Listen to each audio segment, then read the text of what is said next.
আমাদের ছোটবেলায় 1985 সালে আনন্দমেলায় তলব নামে একটা ছড়া লিখেছিলেন জ্যোতির্ময় গঙ্গোপাধ্যায়।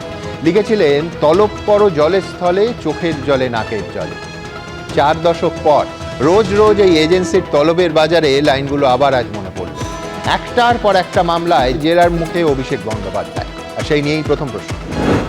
বিধায়কদের সই জালিয়াতি, শিক্ষা দুর্নীতি থেকে উস্কানিমূলক ভাষণ, সিআইডি থেকে ইডি, পরপর 3 দিন রাজ্য ও কেন্দ্রীয় এজেন্সির জিজ্ঞাসাবাদের মুখে অভিষেক বন্দ্যোপাধ্যায়। দুর্নীতি ও জালিয়াতির শেকড় অবধি পৌঁছতে পারবে তো এজেন্সি? দ্বিতীয় প্রশ্ন। সই জালিয়াতি কাণ্ডে অভিষেক বন্দ্যোপাধ্যায় ও কুণাল ঘোষকে মুখোমুখি বসিয়ে জিজ্ঞাসাবাদ সিআইডি। আসল রেজলিউশন বুক সহ 3টে গুরুত্বপূর্ণ প্রশ্নেই সাধারণ সম্পাদকের তত্ত্ব শটান খারিজ করেছেন তৃণমূলের মুখপাত্র।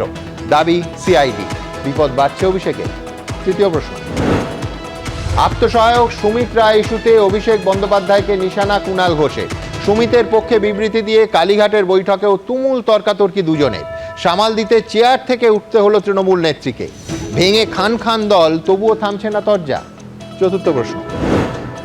এনসিপিআইতে মিশে গিয়ে এনডিএকে সমর্থন তৃণমূলের 20 জন বিদ্রোহী সাংসদের। লাইনে আছেন আরও 2 জন, দাবি কাকলি ঘোষ দস্তিদারে। অন্যদিকে 65 জন বিধায়কের সমর্থন থাকার দাবি ঋতব্রত বন্দ্যোপাধ্যায়। আরও ভাঙতে চলেছে কালীঘাট তৃণমূল। পঞ্চম প্রশ্ন। নতুন আইওর নেতৃত্বে আর্জি করে গেল সিবিআই। জেপি নাড্ডার কনভয়ে হামলা কাণ্ডে ফের তদন্ত শুরু পুলিশের। অন্যদিকে অভিনেতা রাহুলের মৃত্যু নিয়ে সিআইডি তদন্তের নির্দেশ মুখ্যমন্ত্রী। ফাইল তো খুলছে, কিন্তু অপরাধীদের শাস্তি হবে কবে? তবে শুরুতেই দেখাবো সই জালিয়াতি থেকে নিয়োগ দুর্নীতি, সিআইডি থেকে ইডি, ম্যারাথন জিজ্ঞাসাবাদের মুখে অভিষেক বন্দ্যোপাধ্যায়। দেখুন। কখনো সিআইডি, কখনো ইডি, কখনো রাজ্য এজেন্সি, কখনো কেন্দ্রীয় এজেন্সি।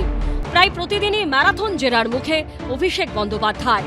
ভোটে বিপর্যয়ের পর রাজনৈতিক অস্তিত্ব নিয়ে প্রশ্ন তো উঠেইছে। আইনি দিক থেকেও মহাবিপাকে ডায়মন্ড হারবারের তৃণমূল সাংসদ। সই জালিয়াতি, প্রাথমিকে নিয়োগ দুর্নীতি, উস্কানিমূলক মন্তব্যের অভিযোগ। 3টি মামলায় পরপর 3 দিন অভিষেক বন্দ্যোপাধ্যায়কে তলব করেছে সিআইডি ও ইডি। 2 দিন জেরা হয়েছে, মঙ্গলবার ফের জেরা হবে। যেখানে যত ঘোটালা মানে দুর্নীতি হয়েছে পশ্চিমবাংলায়, নিচ থেকে উপর অবধি সব জায়গায় ওনাদের হাত আছে, পার্টির হাইকমান্ডের হাত। সব সুবিধা ওনারা নিয়েছেন, সব জানতেন।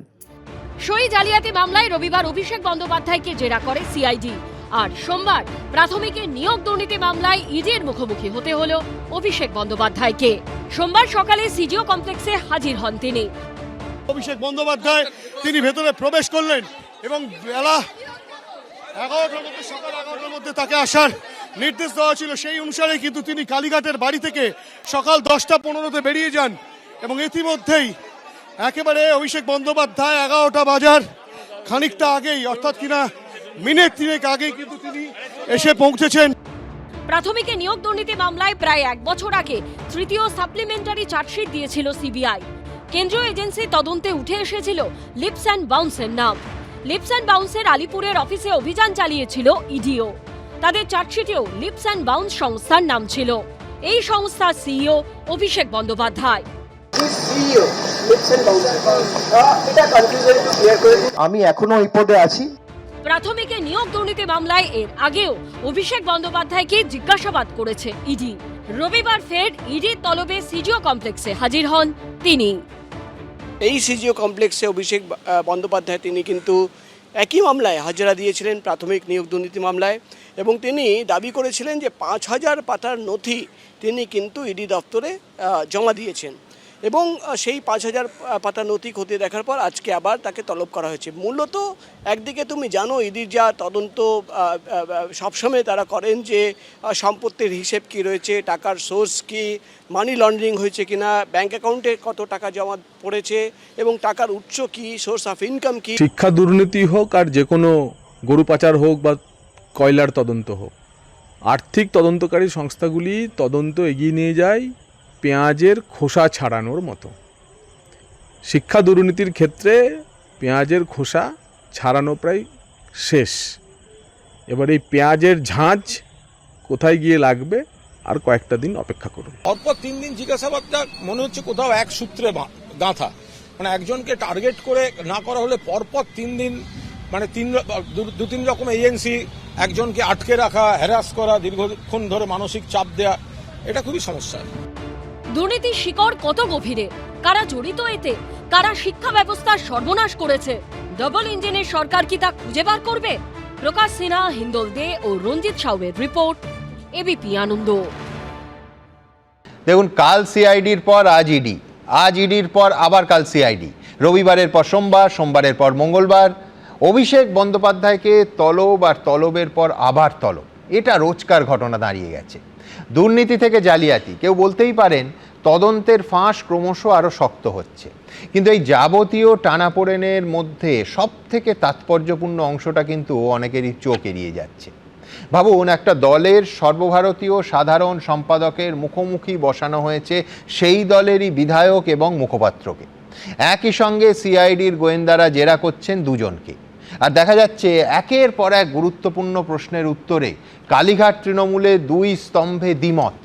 অভিষেক বন্দ্যোপাধ্যায়ের ঠিক উল্টো সুরে উত্তর দিচ্ছেন কুণাল ঘোষ। আর এই ছবি অতীব অস্বাভাবিক, তার কারণ ৮০ জন বিধায়কের যে জনা ১৫ বিধায়ক এখনও কালীঘাট আঁকড়ে পড়ে আছেন, কুণাল ঘোষ নিঃসন্দেহে তাদের অন্যতম। শুধু তাই নয়, তিনি এখনও দলের মুখপাত্রই আছেন এবং রোজ কালীঘাট তৃণমূলের হয়ে ব্যাটও করছেন, ইনফ্যাক্ট আজও করেছেন। অথচ ভাবুন, অন্তত ৩টে অত্যন্ত গুরুত্বপূর্ণ মূল প্রশ্নের উত্তরে এহেন কুণাল ঘোষের বয়ান অভিষেক বন্দ্যোপাধ্যায়ের থেকে একেবারে আলাদা বলে সিআইডি দাবি করছে। এক, সেদিন স্বাক্ষরকারী সব বিধায়ক ছিলেন না ছিলেন না? অভিষেক বন্দ্যোপাধ্যায় বলছেন সবাই ছিল।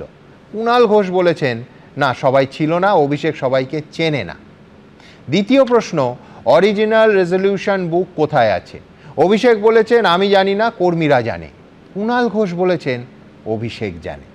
তৃতীয় প্রশ্ন, সই কে কে করেছে, কবে করেছে? এটা নিয়েও অভিষেক কুণাল দুজনের বক্তব্য কিন্তু অনেকটা আলাদা। আমার প্রথম বক্তা আজ ডক্টর নজরুল ইসলামের কাছে অবশ্যই প্রশ্ন থাকবে যে খোদ কুণাল ঘোষের মুখোমুখি বসে সিআইডির কাছে এই উল্টো এবং বেশ আলাদা বয়ান দেয়াতে অভিষেক বন্দ্যোপাধ্যায় কি আরও বিপাকে পড়লেন? সে ব্যাপারে কোনো সন্দেহ নেই, কিন্তু যে চিঠিটা অভিষেক ব্যানার্জি স্পিকারের কাছে পাঠিয়েছে সেটা যদি আপনি একবার দেখেন, অনেকগুলো ব্যাপার আছে। যে কুণাল ঘোষকে সামনে বসিয়েছে, দেখুন তার 59 নম্বর সিরিয়ালে নাম আছে একদম, আর তারপরে 60 এবং 61-তে নাম আছে ঋতব্রত এবং সন্দীপন সাহার। আরও কিছু কিছু ব্যাপার আপনাকে দেখতে হবে। আপনি যদি রেজলিউশনটা পড়েন তাহলে সেখানে কিন্তু বলা আছে যে কুণাল ঘোষই প্রস্তাব করেছেন নয়না বন্দ্যোপাধ্যায় এবং অর্পিতার নাম উপদলনেতে হবে। আপনি সুদীপ বন্দ্যোপাধ্যায় এবং নয়নের সঙ্গে কুণাল ঘোষের সম্পর্ক, মধুর সম্পর্কের কথা আপনার অজানা থাকার কথা নয়। অতএব যেটা লেখা হয়েছে, তো এটা তো কুণালও নিশ্চয়ই দেখেছেন। আমি আরও কতগুলো ব্যাপার আপনাদের দেখতে বলবো, যেগুলো দেখুন প্রথমে নামগুলো যখন 1-2 করে লেখা হচ্ছে, তখন প্রথমে দেখুন যে বাংলা লেখা হচ্ছে এবং সেই সংখ্যাটা লেখার পর প্রথম বন্ধনী আমরা যে দিয়ে শেষ করি সেরকম চিহ্ন আছে। খানিকটা আসার পর দেখুন অন্যরকম লেখা হতে শুরু করলো, ইংরেজিতে লেখা হতে লাগলো। আপনারা যদি একটু দেখেন, আপনি দেখুন 25 নম্বরের পর 26 নম্বর সিরিয়াল নাই। 70 জন সই করে বলছেন, কিন্তু 70 জন নয়, 26 নম্বর সিরিয়াল নাই। আর তারপরে আর একটা জিনিস দেখুন যে এই যে সিরিয়ালগুলো লেখা একটা সময়ের পর একই হাতের লেখা মনে হচ্ছে। এটা আরও বেশি তাৎপর্যপূর্ণ যে দেখুন 70 নম্বর সিরিয়ালে আছে, যিনি পরে আসবেন তিনি তো 71 নম্বর সিরিয়াল দেবেন, কিন্তু 71 থেকে 80 পর্যন্ত সিরিয়াল নাম্বারও লেখা আছে। মানে এগুলো কি নির্দেশ করছে আপনারা আশা করি বুঝতে পাচ্ছেন। এবং তারপরে যে রেজলিউশন লেখা হয়েছে সেখানে অরূপ রায় সভাপতিত্ব করার জন্য ফিরহাদ হাকিমের নাম প্রস্তাব করছেন। অরূপ রায় নিজে বলছেন যে ওই সইটা আমার নয়। একদম।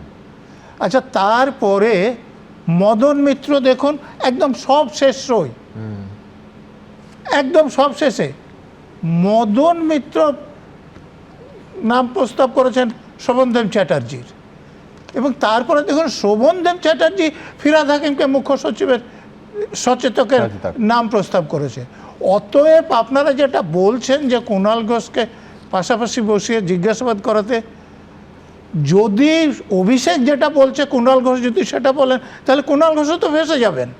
অতএব কুণাল ঘোষের কোনো উপায় নেই, অভিষেক যা বলছে তার থেকে অন্য কথা কুণাল ঘোষ বলতে বাধ্য।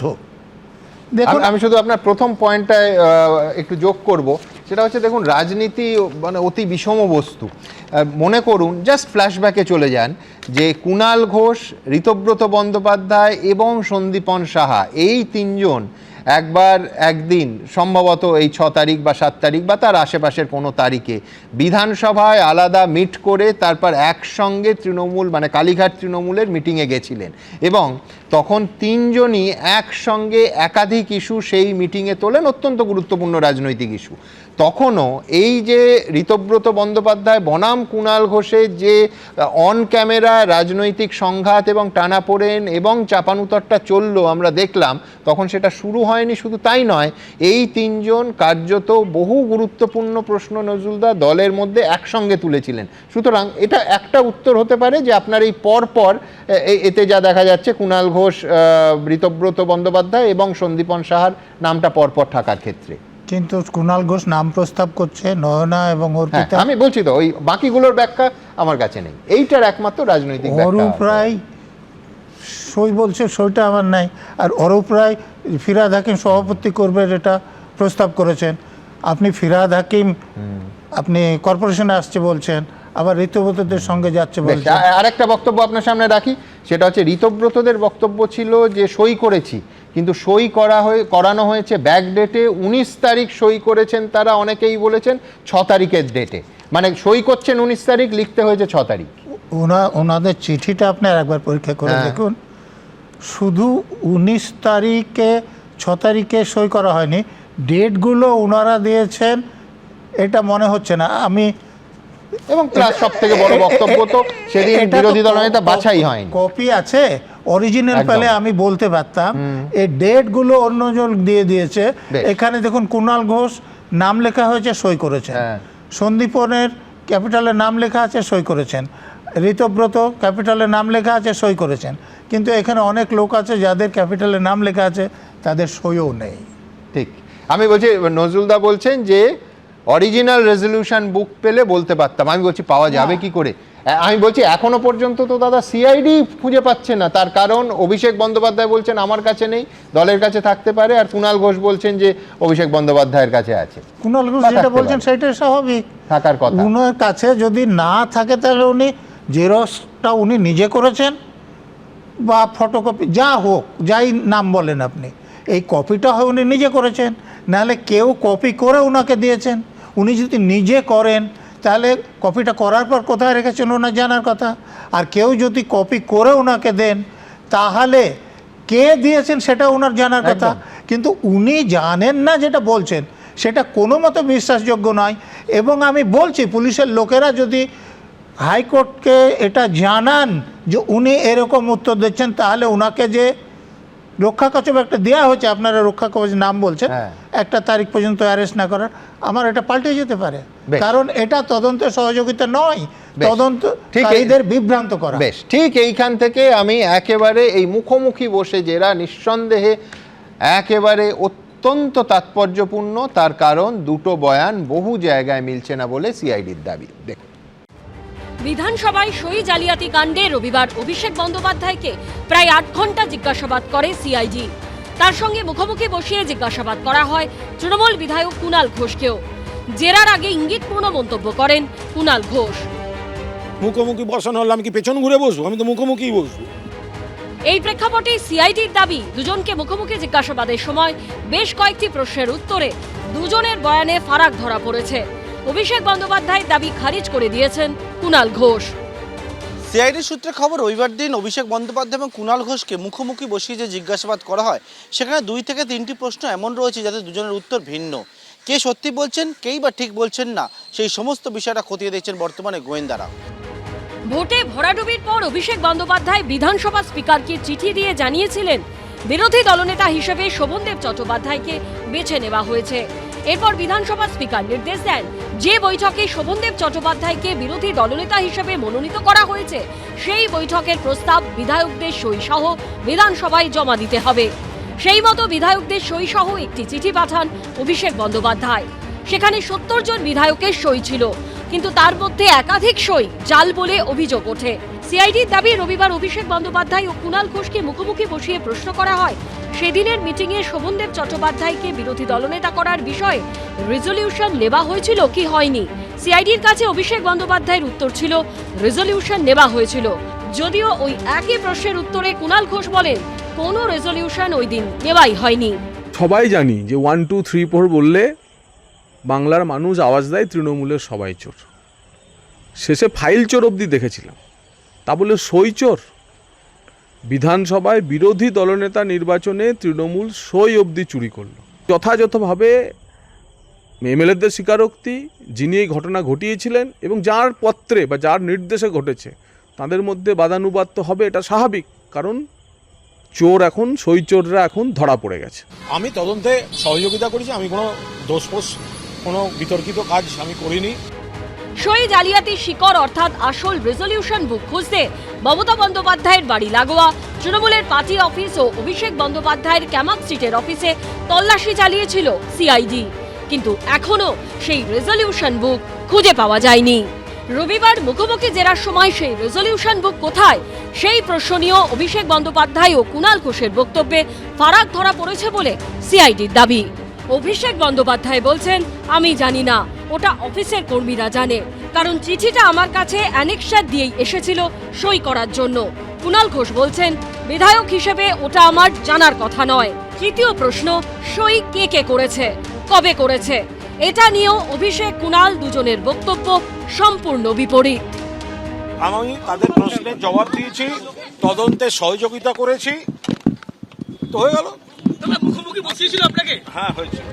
সই জালিয়াতি কাণ্ডে তদন্তে সোমবার বিধানসভায় যান সিআইডির অফিসাররা। গতকাল অভিষেক বন্দ্যোপাধ্যায় এবং কুণাল ঘোষকে যে মুখোমুখি জিজ্ঞাসাবাদ করা হয়েছে তাতেও কয়েকটি প্রশ্নে একটা বয়ানের যে বৈপরীত্য আছে এমনটাও মনে করা হচ্ছে। সুতরাং সেক্ষেত্রে আসল তথ্য সন্ধানে সিআইডি একদম যেখান থেকে অভিযোগ হয়েছিল সেখানে সেই বিধানসভায় এসে পৌঁছেছে।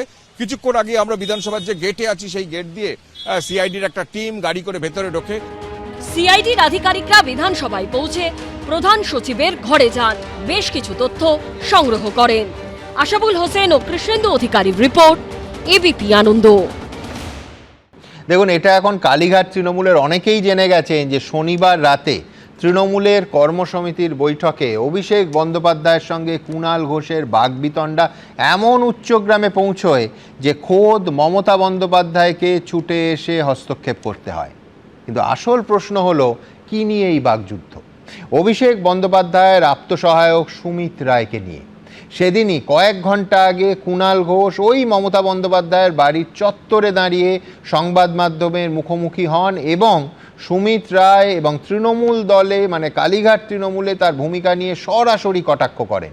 ঠিক কি বলেছিলেন কুণাল ঘোষ, একেবারে পুরো অংশটা দেখে নি।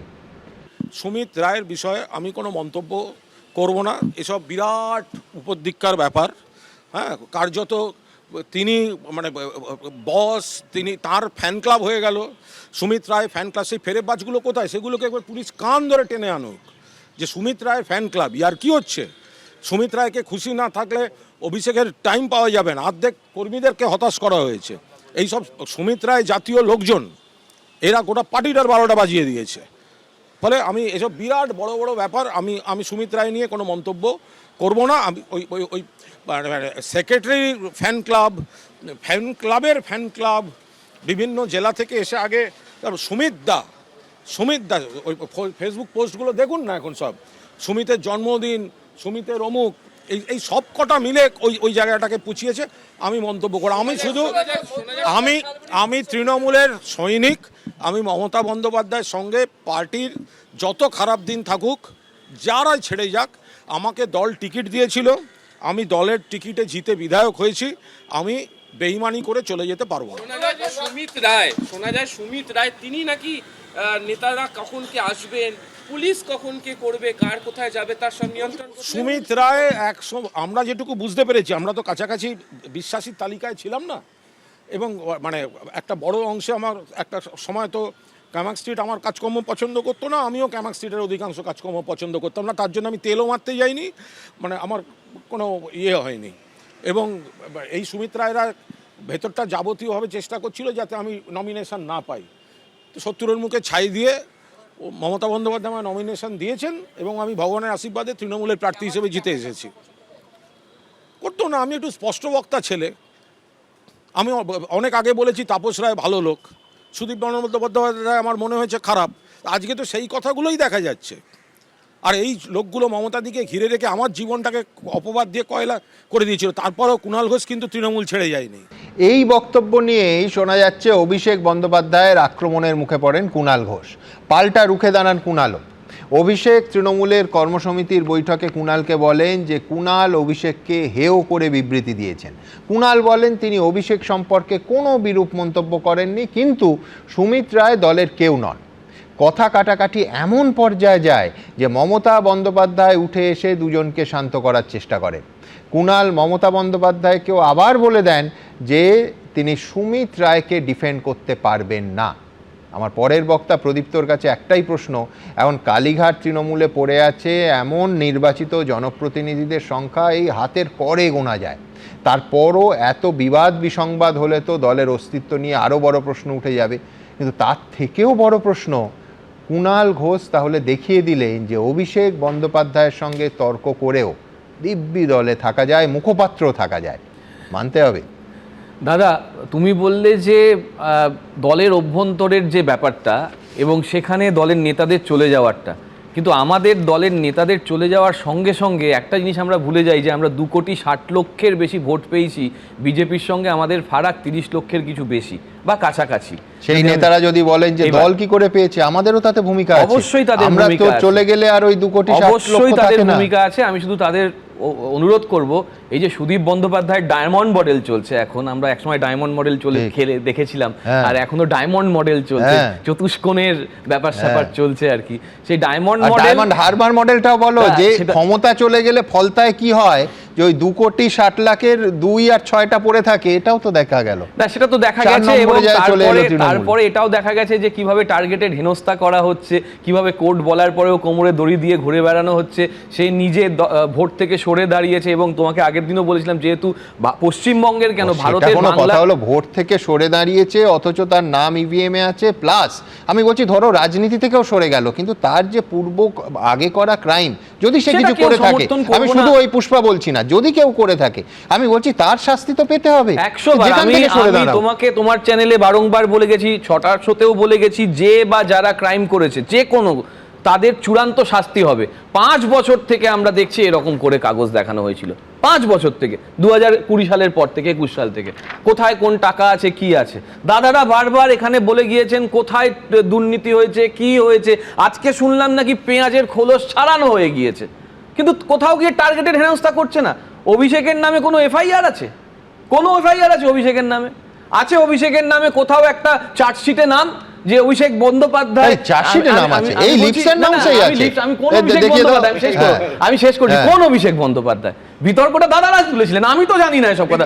না, দাদারা বলেছিলেন, দাদা বলেছিলেন, দাদা ছেড়ে আমি বলে দিই, তুমি বলেছিলে তারপরে সেই ইনভেস্টিগেশন চার্জশিটটা দেখিয়ে দাও, চার্জশিটে অভিষেকের নাম আছে কিনা। মানে এটা কোন অভিষেক বন্দ্যোপাধ্যায়? বিতর্কটা কিন্তু এসেছিল, আমি জানি না, আমি সেটা তুমি দেখাবে, অপেক্ষা করতে হবে। আমি বলছি অপেক্ষা করো, এইখানেই প্রশ্ন, অপেক্ষা করতে হবে। পেঁয়াজের খোসা ছাড়ানো হয়ে গেছে, অপেক্ষা করতে হবে। আর তো দেখছি প্রকৃত লিকের সরকার চলছে দাদা, প্রকৃত লিকের সরকার চলছে। মানে প্রশ্নপত্র 83 বার লিক হয়েছে, আর একবার যোগ করে দাও 84। তোমার কাছে 3টে প্রশ্ন চলে এসেছে, জনসমক্ষে 3টে প্রশ্ন চলে এসেছে।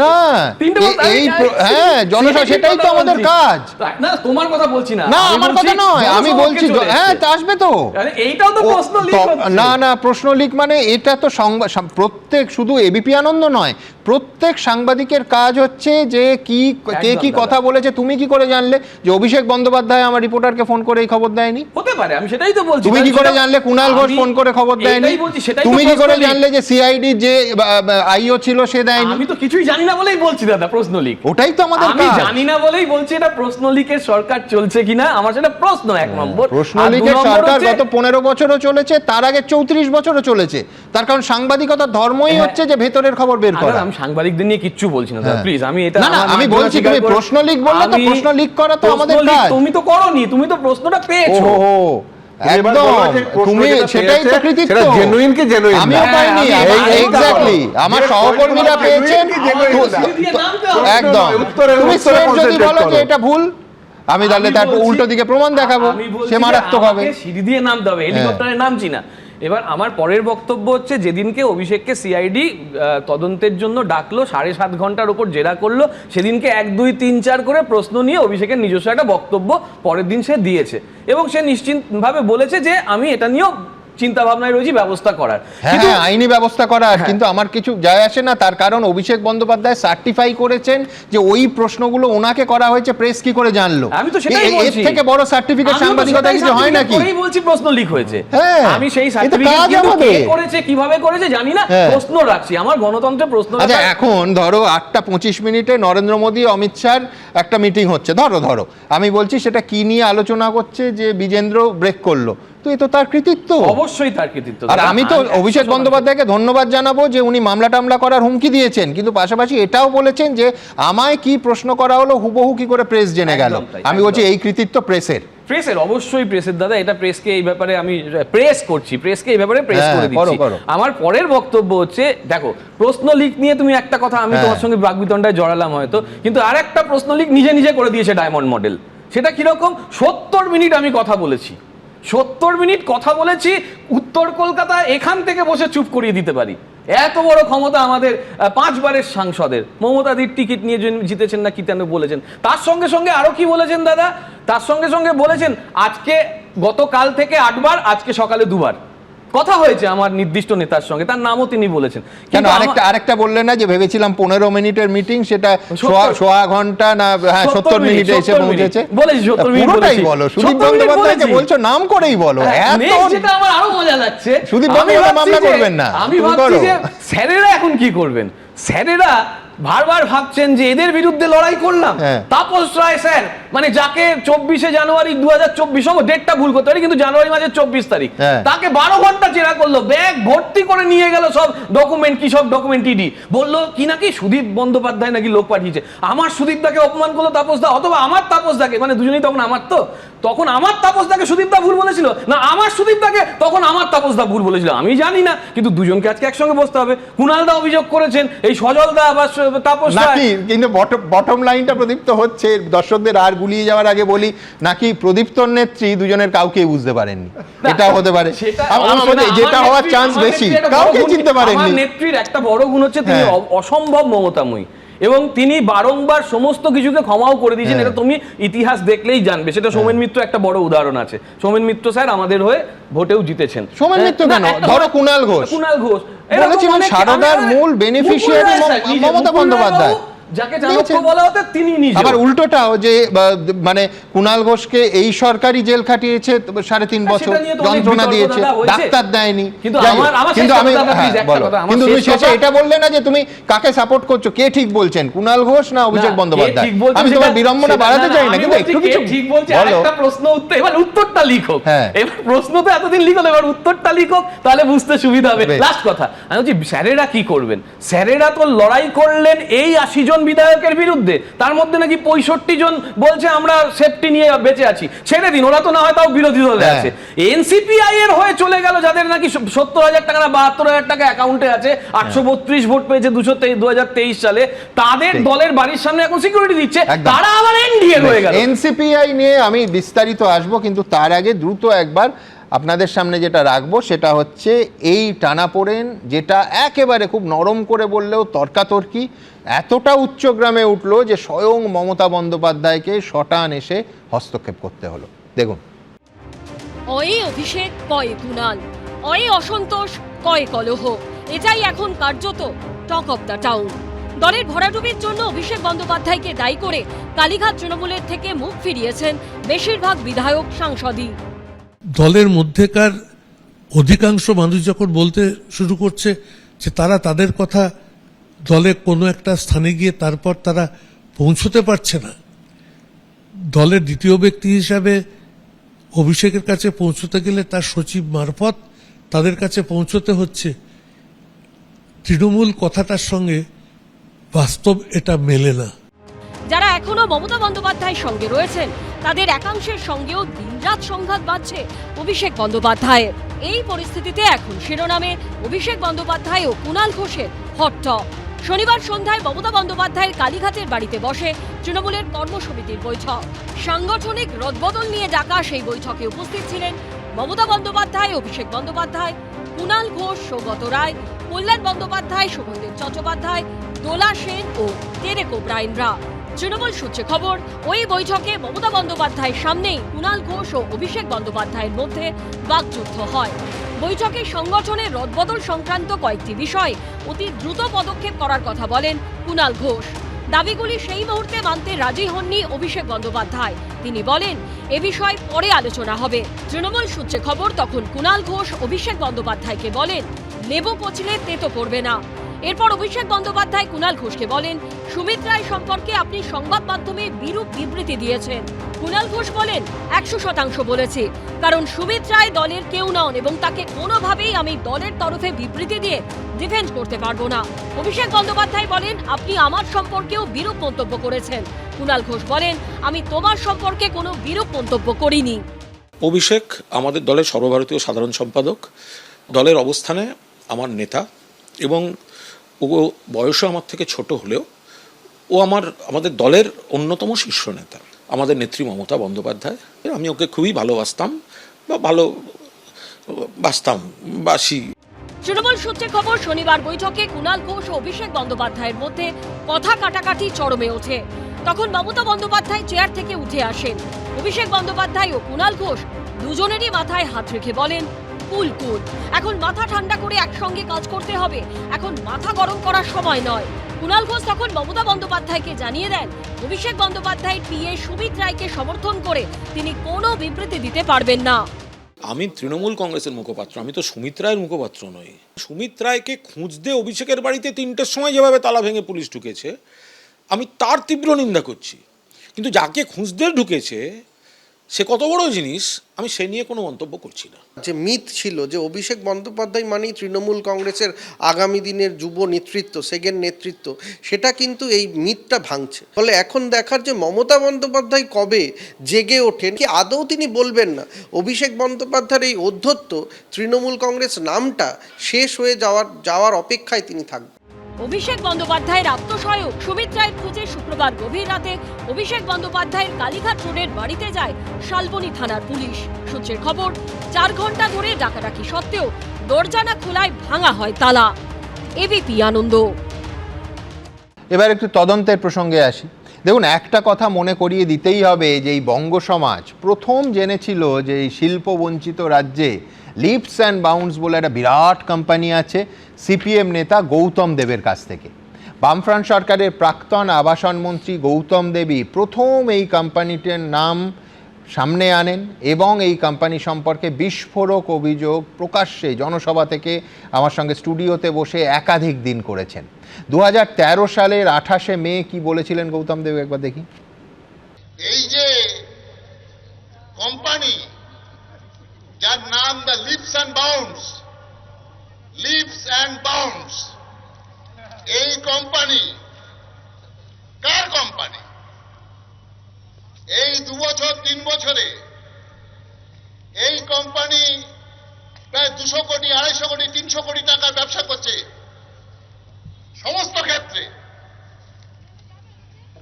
এই কোম্পানির মালিককে, চেয়ারম্যান, ম্যানেজিং ডিরেক্টরকে, তার নাম অভিষেক ব্যানার্জি। তিনি কি ওই কোম্পানি চালানোর সাথে সাথে তিনি যুব তৃণমূলের সারা দেশের চেয়ারম্যান। গৌতম দেব এটা বলছেন 2013 সালের 28শে এপ্রিল। আর এবার একেবারে কাট্টু 8ই ফেব্রুয়ারি 2023 সংসদে পার্লামেন্টে দাঁড়িয়ে বলছেন বালুরঘাটের সাংসদ এবং কেন্দ্রীয় প্রতিমন্ত্রী সুকান্ত মজুমদার, একেবারে লিপস অ্যান্ড বাউন্সের নাম করে কি বলেছিলেন সুকান্ত বাবু দেখুন। कंपनी का नाम है Lives and Bound Private Limited. इसमें दिखा जाएगा तो 1 साल के अंदर जिस कंपनी का टर्नओवर 86 लाख था महज, वो 1 साल के अंदर बढ़कर 7 करोड़ से भी ज्यादा हो गया। ये कौन सा मैजिक है? এই লিপস অ্যান্ড বাউন্স কোম্পানিরই সিইও ছিলেন কালীঘাটের কাকু সুজয় কৃষ্ণ ভদ্র, যিনি বলেছিলেন যে আমার সাহেব অভিষেক বন্দ্যোপাধ্যায়কে কেউ ছুঁতে পারবে না। Abhishek Bandyopadhyay leaps and bounds private লিমিটেডের সিইও ছিলেন 2012 সালের এপ্রিল থেকে 2014 সালের জানুয়ারি মাস পর্যন্ত, এবং অবশেষে ইডি কালীঘাটের কাকু সেই সাহেবকে ছুঁয়ে তো ফেললো। ঘন্টার পর ঘন্টা, 9 ঘন্টা এখন হয়ে গেছে, ঘন্টার পর ঘন্টা সে জেরাও চলছে আজকে, কিন্তু অপরাধের শেকড় অবধি পৌঁছানো যাবে তো? আইনজীবী ফিরদৌস শামীম কি মনে করছে? দেখুন, আমি কতগুলো কথা স্মরণ করিয়ে দিতে যাবো। এর আগে পূর্ববর্তী বক্তা সম্ভবত তৃণমূলের মুখপাত্র, এখনো পর্যন্ত মানে বেঁচে থাকা তৃণমূলের মুখপাত্র, কালীঘাট তৃণমূলের মুখপাত্র, তিনি বলছিলেন যে কি হয়েছে। আমি একটু ঘটনাক্রম মনে করিয়ে দিতে চাইবো। দেখুন, এই যে মামলাটি, যেটা প্রাইমারি এডুকেশনের মামলা, যে সোমেন নন্দীর মামলায় প্রথম প্রাইমারি এডুকেশনে সিবিআই তদন্তের নির্দেশ দিয়েছিলেন সেই সময়ে কলকাতা হাইকোর্ট। এটা 2022 সালের মামলা। চার্জশিট, প্রথম চার্জশিট ফাইল হলো 18/5/2023-এ, সেকেন্ড চার্জশিট 27/12/2024, আর থার্ড সাপ্লিমেন্টারি চার্জশিট 21/2/2025-এ ফাইল হলো। এই থার্ড সাপ্লিমেন্টারি চার্জশিটে আপনি যদি, আমি কেন এই ডেটগুলো বললাম, তার কারণ আপনি যদি দেখেন মোটামুটি একটা সাপ্লিমেন্টারি চার্জশিট ফাইল করতে প্রায় 1 বছর লাগছে। কেন লাগছে? এই থার্ড সাপ্লিমেন্টারি চার্জশিটে এই যে অভিষেক ব্যানার্জির নাম উঠে এলো এবং সেখানে এই সুজয় কৃষ্ণ ভদ্রর কণ্ঠে উঠে এলো, সেই জন্যই কণ্ঠের নমুনা সংগ্রহ করতে হয়েছিল। আর এই কণ্ঠের নমুনা সংগ্রহ করতে গিয়ে কি ফেস করতে হয়েছিল, আমি আমার পার্সোনাল এক্সপিরিয়েন্স বলি, যেহেতু এই মামলার সঙ্গে সংশ্লিষ্ট, মামলার আইনজীবী হিসেবে, মানে 4 মাস ধরে তার কণ্ঠের নমুনা সংগ্রহ করা যাচ্ছিল না। কেন? তার কারণ সেই সময় ক্ষমতায় রয়েছে মমতা বন্দ্যোপাধ্যায় মুখ্যমন্ত্রী। এই রাজ্যের আপনি জানেন যে SSKMT ছিল একেবারে সকলের জন্যই একটি ওয়ার্ড ছিল, স্পেসিফিকলি উডবান ওয়ার্ড, তো অভিযুক্তদের অভয়ারণ্য একদম। সেখানে গিয়ে চুপচাপ আছেন, কিন্তু তার নাকি কণ্ঠস্বরের নমুনা সংগ্রহ করা যাচ্ছিল না। আদালত প্রথমে দরজাগুলো বন্ধ করে, আদালতের দরজা বন্ধ করে বদ্ধদ্বার এই শুনানির পরে, যাতে কোনোভাবে কেউ কাকপক্ষেও টের না পায় যে কি নির্দেশ দিল, এবং কেন্দ্রের বাহিনী নামিয়ে এনে, যে আপনাদের মনে থাকবে আপনারা দেখিয়েছিলেন সন্ধ্যাবেলায় 4 ঘন্টার মধ্যে, যেটা 4 মাসে হচ্ছিল না, 4 ঘন্টার মধ্যে কণ্ঠস্বরের নমুনাটা সংগ্রহ করতে হয়েছিল। মানে এইটা নমুনা সংগ্রহের নমুনা, মানে বুঝতে পারছেন যে ক্ষমতায় থাকলে কণ্ঠস্বরের নমুনা পেতে এতগুলো কাজকর্ম করতে হয়। ফলে এই যে চার্জশিটে, থার্ড সাপ্লিমেন্টারি চার্জশিটে অভিষেক ব্যানার্জির নাম উঠে এসেছিল। এখন বলছেন কোন অভিষেক ব্যানার্জি? এখন সেই কোন Abhishek Banerjee third supplementary chargesheet 21/2/2025-এ ফাইল হয়েছে। এখন সেটার জন্য তো তদন্ত লাগে, প্রতি 1 বছর অন্তর অন্তর একটা সাপ্লিমেন্টারি চার্জশিট আছে। কারণ কি, আপনাকে ভলিউমটা বুঝতে হবে। প্রাথমিকের টেট 2014 থেকে একটা 2016 সালের নিয়োগে 42,949 জনের নিয়োগ, 2022 সালের 20 সালের নিয়োগ 16,500 নিয়োগ। এই যে বৃহৎ সংখ্যক নিয়োগ হয়েছে, সেখানে কোথা থেকে পয়সা এসে কোথায় গেছে, ইডির কাজ কি? মানি ট্রেল, প্রসিড অফ ক্রাইম, সেটাকে অ্যাসার্টেন করা। এই অ্যাসার্টেনমেন্টে সময় লাগবে, এটা স্বাভাবিক, কিন্তু মানে যে একেবারে আদি অনন্তকাল চলবে এটা ভাবার কোনো কারণ নেই। যদি রাজনৈতিক সদিচ্ছা থাকে, যদি অ্যাডমিনিস্ট্রেটিভ লেকুনা না থাকে, আমি দৃঢ়ভাবে বিশ্বাস করি এত সুন্দর ডকুমেন্টেড এভিডেন্স থাকে সাধারণভাবে এখানে একজন পুলিশ আধিকারিক আছে খুব কম থাকে। তার কারণ কি, দেখুন এখানে টেট 2014 প্রথমে কি করা হয়েছে, ও ফিজিক্যাল কপিটা নষ্ট করা হয়েছে, তারপরে যাতে ওই যে মিরর ইমেজ সেটাও নষ্ট করা হয়েছে, এডিটেবল কপি রাখা হয়েছে, সেটা তো গেল টেটের পার্টে। তারপরে এখনো পর্যন্ত এতদিন ধরে মামলা চলছে, এখনো জানা যায়নি যে সেই যেখানে আপনারা দেখাতেন না উড পেন্সিলে নাম্বার দিত, সেই ইন্টারভিউর স্কোর শিট কোথায়, এখনো পর্যন্ত জানা যায়নি। এই যে বিষয়গুলো, এগুলো তদন্ত করতে সময় লাগবে, এটা স্বাভাবিক। এই থার্ড সাপ্লিমেন্টারি চার্জশিটে উল্লেখ করা আছে যে আরও 100 কোটি টাকা তুলতে হবে। কেন? কারণ 3 জনের নাম বলে বলছে, তার মধ্যে একজন হচ্ছে এই অভিষেকে 20 কোটি করে দিতে হবে, না হলে কি করবে, 1 যারা যারা অ্যাপয়েন্টমেন্ট পেয়েছে তাদেরকে অ্যারেস্ট করিয়ে দেবে অথবা দূরের কোনো জায়গায় পোস্টিং করাবে। এবার আপনি বলুন যে আচ্ছা এই ক্ষমতা এই রাজ্যের কার আছে বলুন তো, যে অ্যারেস্ট করিয়ে দেবে যদি টাকা না দেয়। 6.5 লাখ টাকা করে অলরেডি ক্যান্ডিডেটরা দিয়েছে, তারপরে যদি টাকা না দেয় তাহলে তাকে অ্যারেস্ট করিয়ে দেবে বা তাকে দূরের জায়গায় পোস্টিং করবে। এই ক্ষমতা কার রয়েছে? দেখুন এই তদন্ত চলছে, তার মানে এই নয় যে আমি এই মামলার সাপেক্ষে বলতে পারি আদি অনন্তকাল তদন্ত চলুক, এটা চাই না। দ্বিতীয় হচ্ছে সই প্রসঙ্গে এর আগে বলছিলেন, উনি নিজেই আইডেন্টিফাই করে দিচ্ছিলেন কি কি অ্যানোমালিজ আছে, সাদা চোখে আইডেন্টিফাই করে দিচ্ছিলেন। কিন্তু এখন পর্যন্ত সিআইডির মূল এন্ডেভার কি? মূল এন্ডেভার হচ্ছে প্রাইমারি সোর্স অর্থাৎ প্রাইমারি এভিডেন্সটাকে কালেক্ট করা। যদি সেটা না সম্ভব হয়, কারণ সেটা যদি পাওয়া যায় ওই যে বলেছিলাম এর আগে, তাহলে খুব সহজেই সিএফএসএল এ পাঠিয়ে সহজেই আইডেন্টিফাই করা যাবে যে ওই সিগনেচারগুলো আদৌ সত্য কি অসত্য।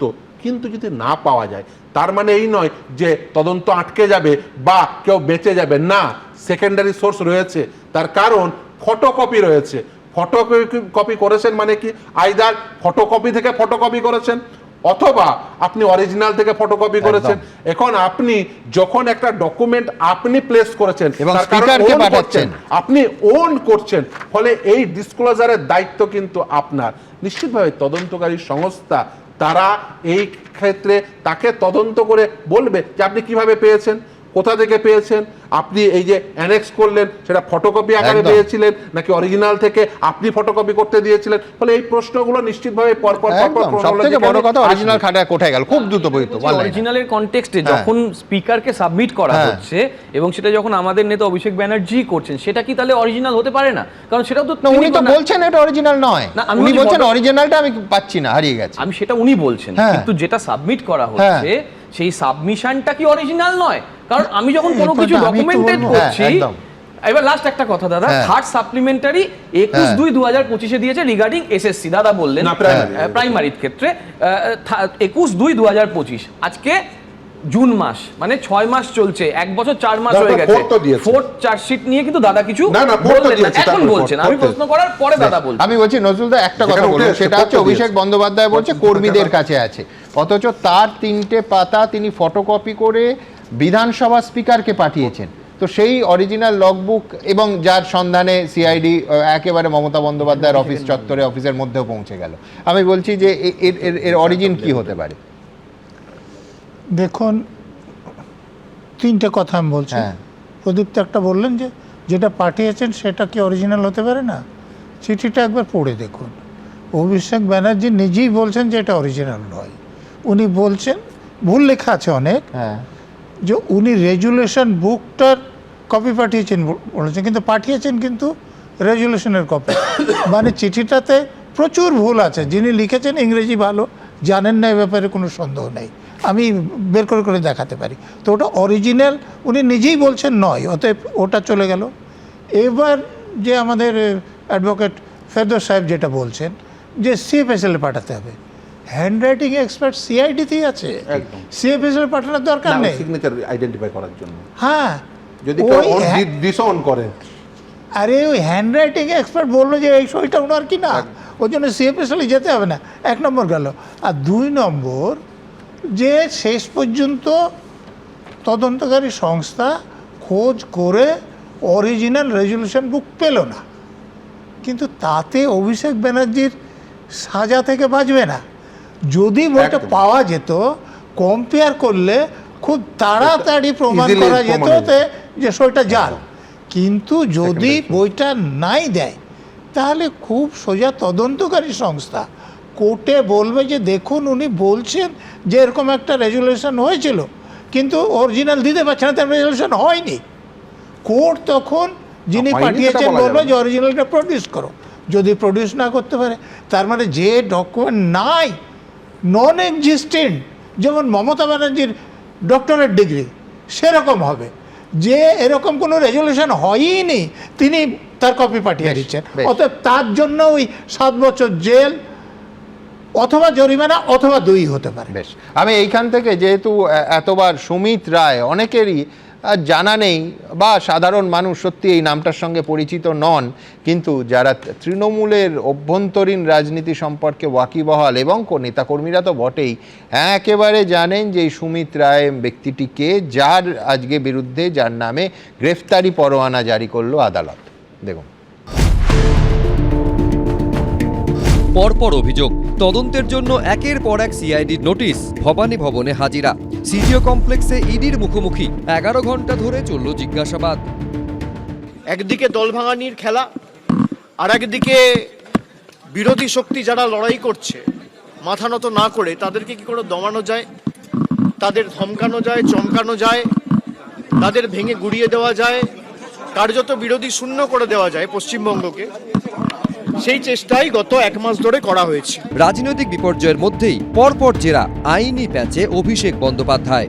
তৃণমূলের ভাঙনের পেছনে যদি প্রশ্ন করা হয় দায় কার, কার দিকে এখন আপনারা আঙুল তুলবেন? কার জন্য এটা হয়েছে সে আলোচনা তো হলো, ধারাবাহিকভাবে যা চলছে তাই চলছে। এরই মধ্যে জমি জালিয়াতি কাণ্ডের তদন্তে রাজ্য পুলিশের স্ক্যানারে অভিষেক বন্দ্যোপাধ্যায়ের আত্মসহায়ক সুমিত রায়, এবার তার বিরুদ্ধে জারি হলো গ্রেফতারি পরোয়ানা। অভিষেক বন্দ্যোপাধ্যায়ের আত্মসহায়ক, তাকে বেশ কয়েকবার নোটিশও করা হয়েছে বলে জানা যাচ্ছে এবং তাকে গ্রেপ্তারি পরোয়ানা ইতিমধ্যে জারি করা হয়েছে। এই যে গ্রেপ্তারি পরোয়ানা জারি হয়েছে সেটা মেদিনীপুর আদালত থেকে হয়েছে, এমনটাই পুলিশ সূত্রে জানা যাচ্ছে। গতকালই সেই আবেদন করা হয়েছিল পুলিশের তরফ থেকে, যে আবেদন ইতিমধ্যে মঞ্জুর হয়েছে বলে পুলিশ সূত্রে খবর। এবং গ্রেপ্তারি পরোয়ানা জারি হয়ে যাওয়ার পাশাপাশি যেটা গতকালও খবর পাওয়া গিয়েছিল যে বেঙ্গল এসটিএফ এর তরফ থেকেও সুমিত রায়ের খোঁজ পাওয়া যায় কিনা বিভিন্ন জায়গায় খোঁজ করা হয়েছিল, কিন্তু সেখানেও তার খোঁজ মেলেনি। তাই এই গ্রেপ্তারি পরোয়ানা জারি হওয়ার পরে কিন্তু তার খোঁজের ঝাঁজ আরও বাড়বে, এমনটাই পুলিশ সূত্রে জানা যাচ্ছে। সুমিত রায়ের খোঁজে শুক্রবার গভীর রাতে অভিষেক বন্দ্যোপাধ্যায়ের কালীঘাট রোডের বাড়িতে পৌঁছে যায় শালবনী থানার পুলিশ। রাত 2টো থেকে সকাল 6টা, প্রায় 4 ঘন্টা বাড়ির বাইরে অপেক্ষা করতে হয় তাদের। শনিবার সকাল 6টা নাগাদ তালা ভেঙে বাড়ির ভেতরে ঢোকে পুলিশ। প্রায় 1.5 ঘন্টা সেখানে তল্লাশি চালিয়েও খোঁজ মেলেনি অভিষেক বন্দ্যোপাধ্যায়ের আত্মসহায়ক সুমিত রায়ের। যে কেসে শালবনীতে সুজয় হাজরা ট্যাপ হয়েছিল, পিসিতে ছিল, আজকে প্রোডাকশন হয়েছে, সেই কেসেতেই সুজয় হাজরা স্টেটমেন্ট অনুযায়ী এবং অন্যান্য আরো ইনভলভমেন্ট অনুযায়ী সুমিত রায় বলে একজনের ইনভলভমেন্ট উঠে এসেছে। তো সুমিত রায়কে অ্যারেস্ট করতে গিয়েছিল, প্রেয়ারের ভিত্তিতে কোর্টে সুমিত রায়ের বিরুদ্ধে অ্যারেস্ট ওয়ারেন্ট ইস্যু। শালবনীর একটি জমি জালিয়াতি ও প্রতারণা মামলার তদন্তে কিছুদিন আগে খড়গপুর থেকে গ্রেফতার করা হয় মেদিনীপুরের প্রাক্তন তৃণমূল বিধায়ক সুজয় হাজরাকে।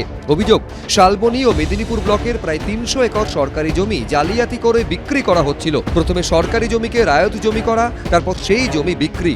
শুধু তাই নয়, এক অভিযোগকারীর দাবি তার কাছ থেকে 10 লাখ টাকা নেওয়া হলেও জমি পাননি, টাকা ফেরত চাইলে সেটাও দেওয়া হয়নি। অভিযোগকারীর দাবি, এরপর তিনি খোঁজ নিয়ে জানতে পারেন জমিটি সরকারি। এই জমিগুলা সরকারি জমি, টিএমসি জামানায় যত সব ডুপ্লিকেট দলিল বানিয়ে, জাল দলিল বানিয়ে এলাকায় প্লট ভাগ করে কোনোটাদেরকে বেচে দেয়। এই বিষয়ে সুজয় হাজরা কেন, সুজয় হাজরার মতো বড় বড় নেতা আছে যাদের এখানে জমি আছে। সুমিতকে তো দীর্ঘদিন পাওয়া যাচ্ছিল না, আমি যতটুকু দেখেছি। আর অভিষেক ব্যানার্জি, আমি তো শুনেছি যে এরকম এই যে আত্মসহায়কের কথা বলছে, এরকম অনেক তৃণমূলের সিনিয়র লিডাররা ঘন্টার পর ঘন্টা বসে থাকতো, অভিষেক ব্যানার্জির সাথে নাকি দেখা করতে পারতো না। আর এটা তো স্বাভাবিক আছে, অভিষেক ব্যানার্জির হয়ে অপারেট করবে, তার যা কিছু কাজ তার আত্মসহায়ক করবে, স্বাভাবিক। তো ওয়ারেন্ট বেরিয়েছে, পুলিশ নিশ্চয়ই তাকে অ্যারেস্ট করবে।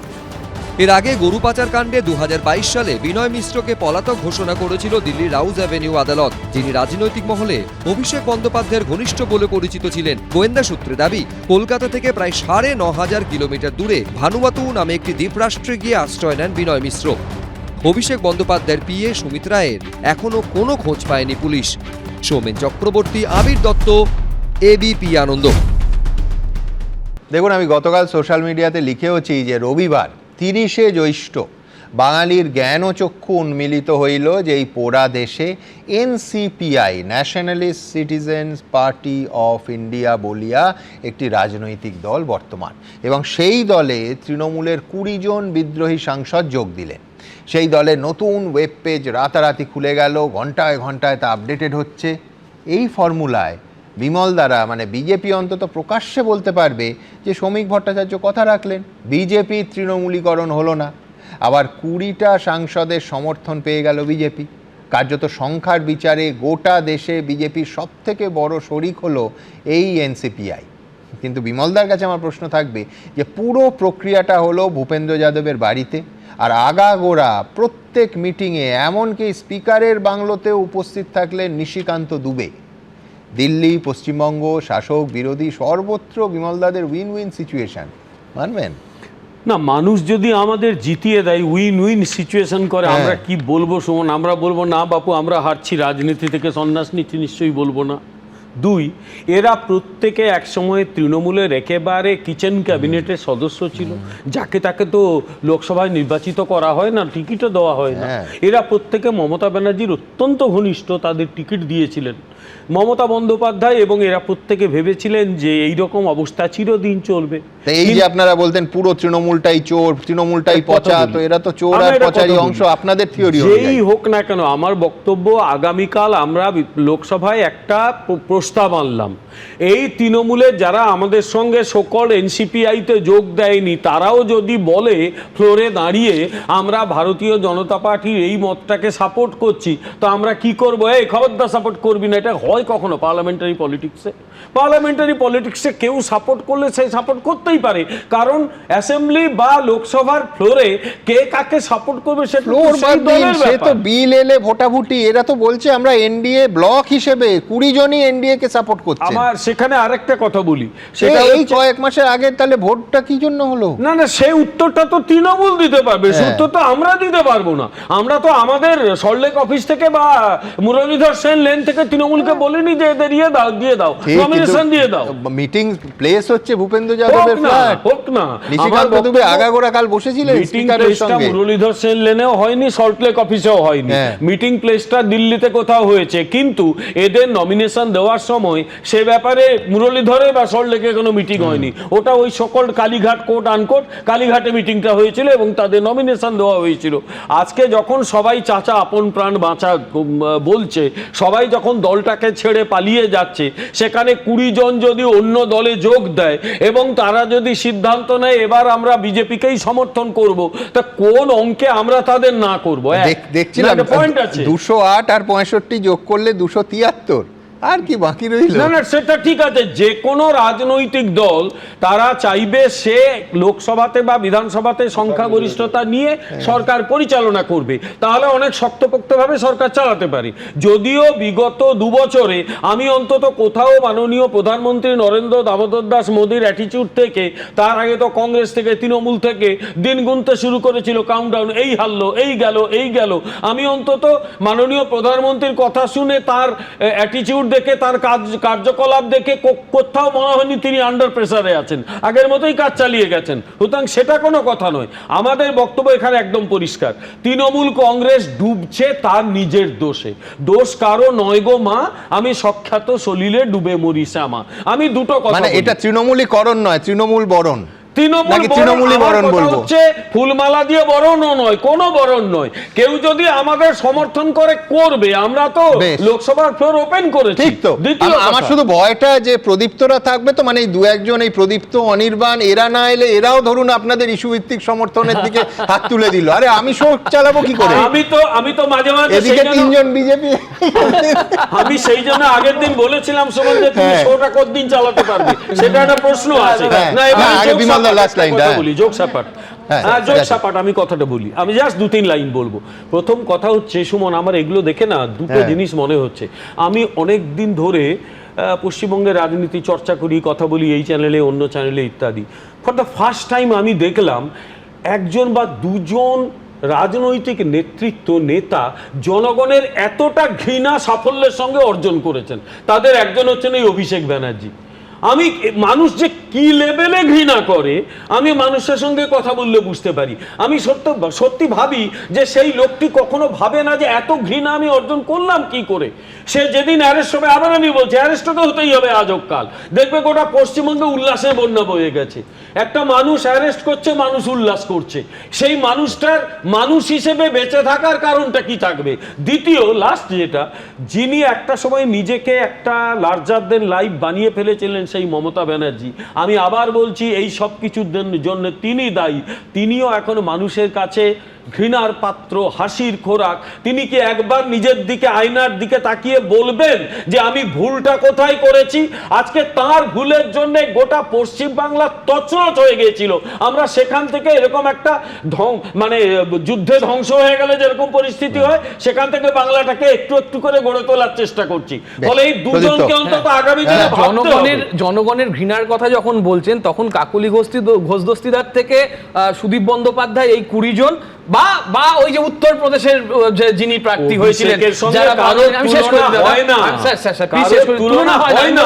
বিজেপি তো বলেছিল তৃণমূল চোরেদের দল, এবং উত্তরপ্রদেশের সেই প্রার্থী বাংলা থেকে জিতেছে বহরমপুর থেকে, তাকে নাকি হারানোর মানে অন্যকে হারানোর জন্য তাকে ব্যবহার করা হয়েছে, সেও ওখানে আছে।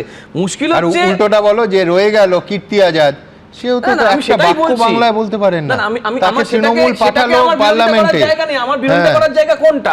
আজকে আমাদের সুদীপ বন্দ্যোপাধ্যায়, আমি আমাদের এখনো বলছি কারণ দিদির নামে একটাও বাজে কথা বলিনি। আমি বলছি এখন ইউসুফ পাঠান গেল বলে এত খারাপ লাগছে প্রদীপ্ত। না আমি বলছি যখন মালদা মুর্শিদাবাদ জ্বলছিল তখন ইউসুফ পাঠান চায়ে চুমুক দিচ্ছিলেন, তার বিজ্ঞাপন করছিলেন। মজার কথা যে একজন পরিযায়ী শ্রমিক যিনি বিজেপির নেতা, তাকে যখন ছাড়ানোর জন্য তারা আমাদের নেতারা যায়, সেটাও বলতে হয়। কিন্তু এনসিপিআই এখন আছে বাঙালির মধ্যে একজন বাঙালি খুঁজে পাওয়া যায় না। তিনটে বাক্য, এনসিপিআই থেকে টিএমসি তে যাব, দাবি করব। সুদীপ বন্দ্যোপাধ্যায় আজকে বলেছেন যে আমরা আপাতত 2 মাসের জন্য এনসিপিআই তে আছি, পরে টিএমসির জন্য আমি দাবি করব প্রতীকের জন্য। তাহলে সেই প্রতীক নিয়ে এনডিএ, মানে দাদারা যেটা বলতো বিজেমূল, সেই বিজেমূল হবে কি আবার আমি জানি না। লাস্ট কথা, কিন্তু আমার আজকে অটল বিহারী বাজপেয়ীকে খুব মনে পড়ছে। ওই 1 ভোটে না কটায় হেরে গেছিলেন না, তখন বলেছিলেন এরকম ভাবে জোর করে ক্ষমতায় থাকার জন্য আমি এই দুর্নীতিকে চিমটি দিয়েও ধরে দেখব না। আজকে সেই চিমটি যেটা সেখানে শ্রমিক দ্বারা বলছেন আর স্যারেরা বলছেন, আমি দুটো মিল পাচ্ছি। নিজেকেই ধরাচ্ছে, নিজেকেই প্রমাণ করছে কত বড় দুর্নীতিগ্রস্ত ওরা ছিল। ওরা 15 বছরে মনে পড়ে, অন্তত নিজেরা স্বীকার করছে 15 বছরে যদি মনে পড়তো তাহলে পশ্চিমবঙ্গের ইতিহাস অন্যরকম হতো। দ্বিতীয় কথা হচ্ছে, একটা কথা জাস্ট এটা জেনে রাখাটা ভালো, সেটা হচ্ছে যে এমন একটা দল এরা তৈরি করেছিল এবং এরা তার হয়ে গলা ফাটিয়েছিল, যে দলটা পশ্চিম বাংলায় এমন সব কাণ্ড কারখানা করে গেছে, আগামী বোধহয় 100 বছরেই কাণ্ড কারখানা কেউ করতে পারবে না। প্রত্যেককে শাস্তি দেওয়া হবে, অন্যায় যারা করেছে এমন একটা দলের কথা হচ্ছে। এইবার এনসিপিআই কেমন দল? আচ্ছা, সাঁকরাইলে, হাওড়া সাঁকরাইলে এই দলটার সদর দপ্তর, মানে আমি বলছি, আমি প্রশ্ন করতে পারতাম যে আপনারা জানতেন? আমি তো একদম খোলা গলায় বলছি আমি জানতাম না। এমনকি আজকে বাইরে থেকে দেখেও বোঝার কোনো উপায় নেই যে কেন্দ্রীয় সরকারের সবথেকে সংখ্যার বিচারে, আবার বলছি সবথেকে বড় শরিক যে এনসিপিআই দল, তাদের অফিসটা তো একবার দেখুন। ন্যাশনালিস্ট সিটিজেন্স পার্টি, এই একটি পার্টির সঙ্গে এখন তৃণমূল কংগ্রেস যুক্ত হয়েছে। ये जो झूठ अपील पार्टी ऑफ इंडिया से प्रधानमंत्री के नेतृत्व में एनडीए के साथ हम लोग काम करेंगे। এনসিপিআই পুরো নাম nationalist citizens party of India. দুদিন আগেও যে দলটার নাম হাতে গোনা কজন জানতেন, আজ সেই দলটার নাম জানল গোটা দেশ। সৌজন্যে তৃণমূলে বিদ্রোহ। মমতা বন্দ্যোপাধ্যায় ও অভিষেক বন্দ্যোপাধ্যায়ের প্রতি আস্থা হারিয়ে 28 জনের মধ্যে 20 জন লোকসভার সাংসদই মিশে গেছেন এনসিপিআই এর সঙ্গে। এই হচ্ছে দলের সদর দফতর হাওড়া সাঁকরাইলে। রাজনৈতিক দলের যে অফিস, তা বাইরে থেকে দেখে বোঝার উপায় নেই। রং করা বড়সড় দোতলা বাড়ি, বাড়ির গেট ও দেওয়ালে বড় বড় করে লেখা এনজিওর নাম। দোতলায় ঝোলানো এই ফ্লেক্সে নজর পড়লে তবেই জানা যাবে এটাই হলো ন্যাশনালিস্ট সিটিজেন্স পার্টি অফ ইন্ডিয়ার অফিস। এই দল তৈরি করার সময় দলের সভানেত্রী ছিলেন শিউলি কুণ্ডু এবং উত্তীয় কুণ্ডু তার স্বামী, তিনি ছিলেন সহসভাপতি। 23-এর পঞ্চায়েত ভোটে 2 গ্রাম পঞ্চায়েত এলাকায় 11টি বুথে প্রার্থী দিয়েছিল এনসিপিআই। 2022 সালে আমাদের পার্টিটা রেজিস্ট্রেশন হয়েছিল, তারপরে আমরা ত্রিপুরা ইলেকশনে পার্টিসিপেট করেছিলাম। রেজিস্ট্রেশন হয়েছিল, এটা রেজিস্টার অফিসটা ছিল হাওড়ায়। আপনারা মানে এনডিএর পক্ষে ছিলেন? হ্যাঁ, আমরা এনডিএর সাথেই ছিলাম। ভালোই লাগছে, সত্যি পার্টিটা বড় নাম হচ্ছে, পার্টিটা বড় জায়গায় যাচ্ছে, ভালো লাগছে। 2023 সালে সাঁকরাইলে 2 গ্রাম পঞ্চায়েতের 11টি বুথে প্রার্থী দিয়েছিল এনসিপিআই। ওই একই বছরে ত্রিপুরা বিধানসভা নির্বাচনে 3টি কেন্দ্রে লড়েছিলেন তাদের প্রার্থীরা, কিন্তু কোনো দিকেই জয় আসেনি। কিন্তু তৃণমূলে বিদ্রোহী সাংসদদের দৌলতে এই পার্টি এখন বিজেপির পর এনডিএর বৃহত্তম শরিক। তৃণমূলের বিক্ষুব্ধরা যে দলের সঙ্গে গাঁটছড়া বেঁধেছেন তা হলো এনসিপিআই। সেই এনসিপিআই এর অফিস আমরা এসে পৌঁছেছি সাঁকরাইলের হাটগাছা গ্রাম। এখানে লেখা আছে এনসিপিআই মানেই হলো অধিকারের লড়াই, অধিকার না পেলে ছিনিয়ে নিতে হয়। কিসের অধিকার? আইনি অধিকার, বাসস্থানের অধিকার, স্বাস্থ্যের অধিকার, রোজগার, খাদ্য, বস্ত্র, শিক্ষা। এরা আসলে দল শক্তিশালী হবে এবং আমি চাইবো ভারতবর্ষের আরও বিভিন্ন রাজ্য যেন, যাদের সঙ্গে আগের থেকে আমাদের মেম্বার রয়েছে, যেমন তামিলনাড়ু, অন্ধ্রপ্রদেশ, দিল্লি, মুম্বাই, এখানে যারা মেম্বাররা রয়েছে সেইখানেও আমরা দলটাকে প্রসার করতে পারবো। ত্রিপুরার ধলাই জেলার আমবাসার এই বাড়ির এই ফ্লোর থেকেই জন্ম হয়েছিল এনসিপিআই দলটির। প্রথম এখানেই শান্তনু দে এবং তরুণ দে তারা কলকাতা থেকে আসে, খবর টবর নিয়ে কৃষ্ণদেববর্মার কাছে গেলে পার্টির কিছু তো সাজেশন পাওয়া যাব। ওই বসেই আমরা সিদ্ধান্ত করলাম এখান থেকেই মিটিং করার জন্য প্রথম চিন্তা করলো। এনসিপিআই সম্পর্কে আমার সেই অর্থে কোনো ধারণা নেই। রাজনৈতিক দলও থাকতে পারেন যে হঠাৎ কেউ বিপদে পড়েছেন, তাদের একটু বসতে দেওয়ার জায়গা, এ করে দেওয়ার জায়গা, দুদিন একটু খাওয়ার যত্ন করা, এরকম সামাজিক উদার মনের লোকজন থাকেন, হয়তো সেরকম হবে। সাঁকরাইলে এনসিপিআই এর অফিসের বাইরে কেন্দ্রীয় বাহিনী মোতায়েন করা হয়। সন্দীপ সরকার, উজ্জ্বল মুখোপাধ্যায়, প্রসেনজিৎ সাহা, এবিপি আনন্দ। আমি বলছি রাজনীতিতে এবং ভারতীয় রাজনীতিতেই একমাত্র এটা সম্ভব যে ভাবুন তো কালকে বিকেল অবধি একেবারে একটা দলের পঞ্চায়েত সদস্য, একজন পঞ্চায়েত সদস্যও নেই, কিন্তু রাতারাতি তারা পেয়ে গেলেন 20 জন, 20 জন সাংসদ এবং কেন্দ্র সরকারের সব থেকে বড় শরিক হয়ে গেলেন। এই ম্যাজিক কিন্তু ভারতীয় গণতন্ত্রেই সম্ভব। আমি দ্রুত একবার আপনাদের সামনে রাখবো একটা জল্পনা। আজকে রাজধানীর জল্পনা যে 2 জন মন্ত্রী অথবা প্রতিমন্ত্রী করা হবে, এই জল্পনা সরাসরি সুদীপ বন্দ্যোপাধ্যায়ের নাম এবং শর্মিলা সরকারের নাম। সুদীপ বন্দ্যোপাধ্যায় অবশ্য স্পষ্ট বলেছেন এটা সম্পূর্ণ জল্পনা, এর কোনো বাস্তবতা নেই। আমি একেবারে যাহা রটেছে এবং সুদীপ বন্দ্যোপাধ্যায় কি বলেছেন পাশাপাশি দেখাবো। রবিবার সন্ধে পর্যন্ত যে দলের একজন পঞ্চায়েত সদস্য কিংবা কাউন্সিলরও ছিল না, রাতারাতি তাদের এখন 1 নয় 2 নয় একেবারে 20 জন সাংসদ। সৌজন্যে তৃণমূলের বিদ্রোহী সাংসদদের nationalist citizens party of India বা এনসিপিআইতে মিশে যাওয়া, যার ফলে সাংসদ সংখ্যার নিরিখে তারাই পশ্চিমবঙ্গে 1 নম্বর পার্টি। আর এর ফলে দিল্লির রাজনৈতিক অলিন্দে প্রশ্ন ভাসছে, আগামী দিনে এই দল থেকেই কেন্দ্রে মন্ত্রী হতে পারেন, কেন্দ্রীয় মন্ত্রী হতে পারেন সুদীপ বন্দ্যোপাধ্যায় ও শর্মিলা সরকার। আমার স্ট্যান্ড পয়েন্ট, তৃণমূল তার ঠিক জায়গায় দাঁড়িয়ে থাকতে পারেনি। দেশের উন্নয়ন চাই, রাজ্যের উন্নয়ন চাই, তার জন্য শুভেন্দুর সঙ্গে একজোট হয়ে কাজ করতে আমার কোথাও কোনো রকম অসুবিধার ব্যাপার নেই। এবং সে যেখানে যেখানে দাদা হিসাবে সহযোগিতা চাইবে, অভিজ্ঞতার বিনিময়ে কিছু জানতে চাইবে, নিশ্চয়ই তার সাথে থাকবো। সূত্রের খবর, এনসিপিআই একজন ক্যাবিনেট মন্ত্রী ও একজন প্রতিমন্ত্রীর দাবি জানিয়েছে। বিজেপি সূত্রে খবর, আপাতত কোনো ক্যাবিনেট মন্ত্রী দেওয়া হচ্ছে না তাদের, 2 জন কেন্দ্রীয় প্রতিমন্ত্রী দেওয়া হতে পারে, তবে অপেক্ষা করতে হবে পরবর্তী মন্ত্রিসভার রদবদল পর্যন্ত। সূত্রের খবর, জুলাইয়ে মন্ত্রিসভার রদবদলে এনসিপিআই সাংসদ হিসেবে মন্ত্রিত্ব পেতে পারেন সুদীপ বন্দ্যোপাধ্যায়, শর্মিলা সরকার। যদিও এরকম কোনো জল্পনাকে গুরুত্ব দিতে রাজি নন তৃণমূলের প্রতীকে জিতে এনসিপিআই এ মিশে যাওয়া সাংসদরা। এ বিষয়ে বিন্দুমাত্র আলোচনা হয়নি, 1% দলের মধ্যে অনেকে আমাকে হাত জোর করে অনুরোধ করেছেন এই দলটার নেতৃত্ব আপনি যেমনভাবে তৃণমূল কংগ্রেসকে দিয়েছিলেন এসে আপনি দিন। একদিকে বিজেপি নেতৃত্বাধীন জোটের সঙ্গে পথ চলা, অন্যদিকে শুভেন্দু অধিকারীর প্রশংসা এবং পুরনো দল তৃণমূলের শীর্ষ নেতৃত্বের প্রতি ক্ষোভও ঝরে পড়ছে সাংসদদের গলায়। যখন একটা জয়েন্ট ফ্যামিলি ভেঙে যায় তখন নিশ্চয়ই সেই ফ্যামিলির যে হেড থাকে তার দায়িত্ব থাকে সবার কী হচ্ছে, কেন ভাঙছে সেটা বিশ্লেষণ করা এবং তাদেরকে ঠিক করে নিয়ে চলা। বাংলার লোককে আমরা বলবো, আমরা বুঝতে আপনাদেরকে ভুল করেছিলাম, আপনারা আমাদের উচিত শিক্ষা দিয়েছেন। নূতন রূপে ভারতবর্ষকে সাজানোর জন্য কেন্দ্রীয় সরকার এবং রাজ্য সরকার, বিশেষ করে বাংলার মুখ্যমন্ত্রী যে ভূমিকা পালন করেছেন, এটাকে ধন্যবাদ জানাবার ভাষা নেই।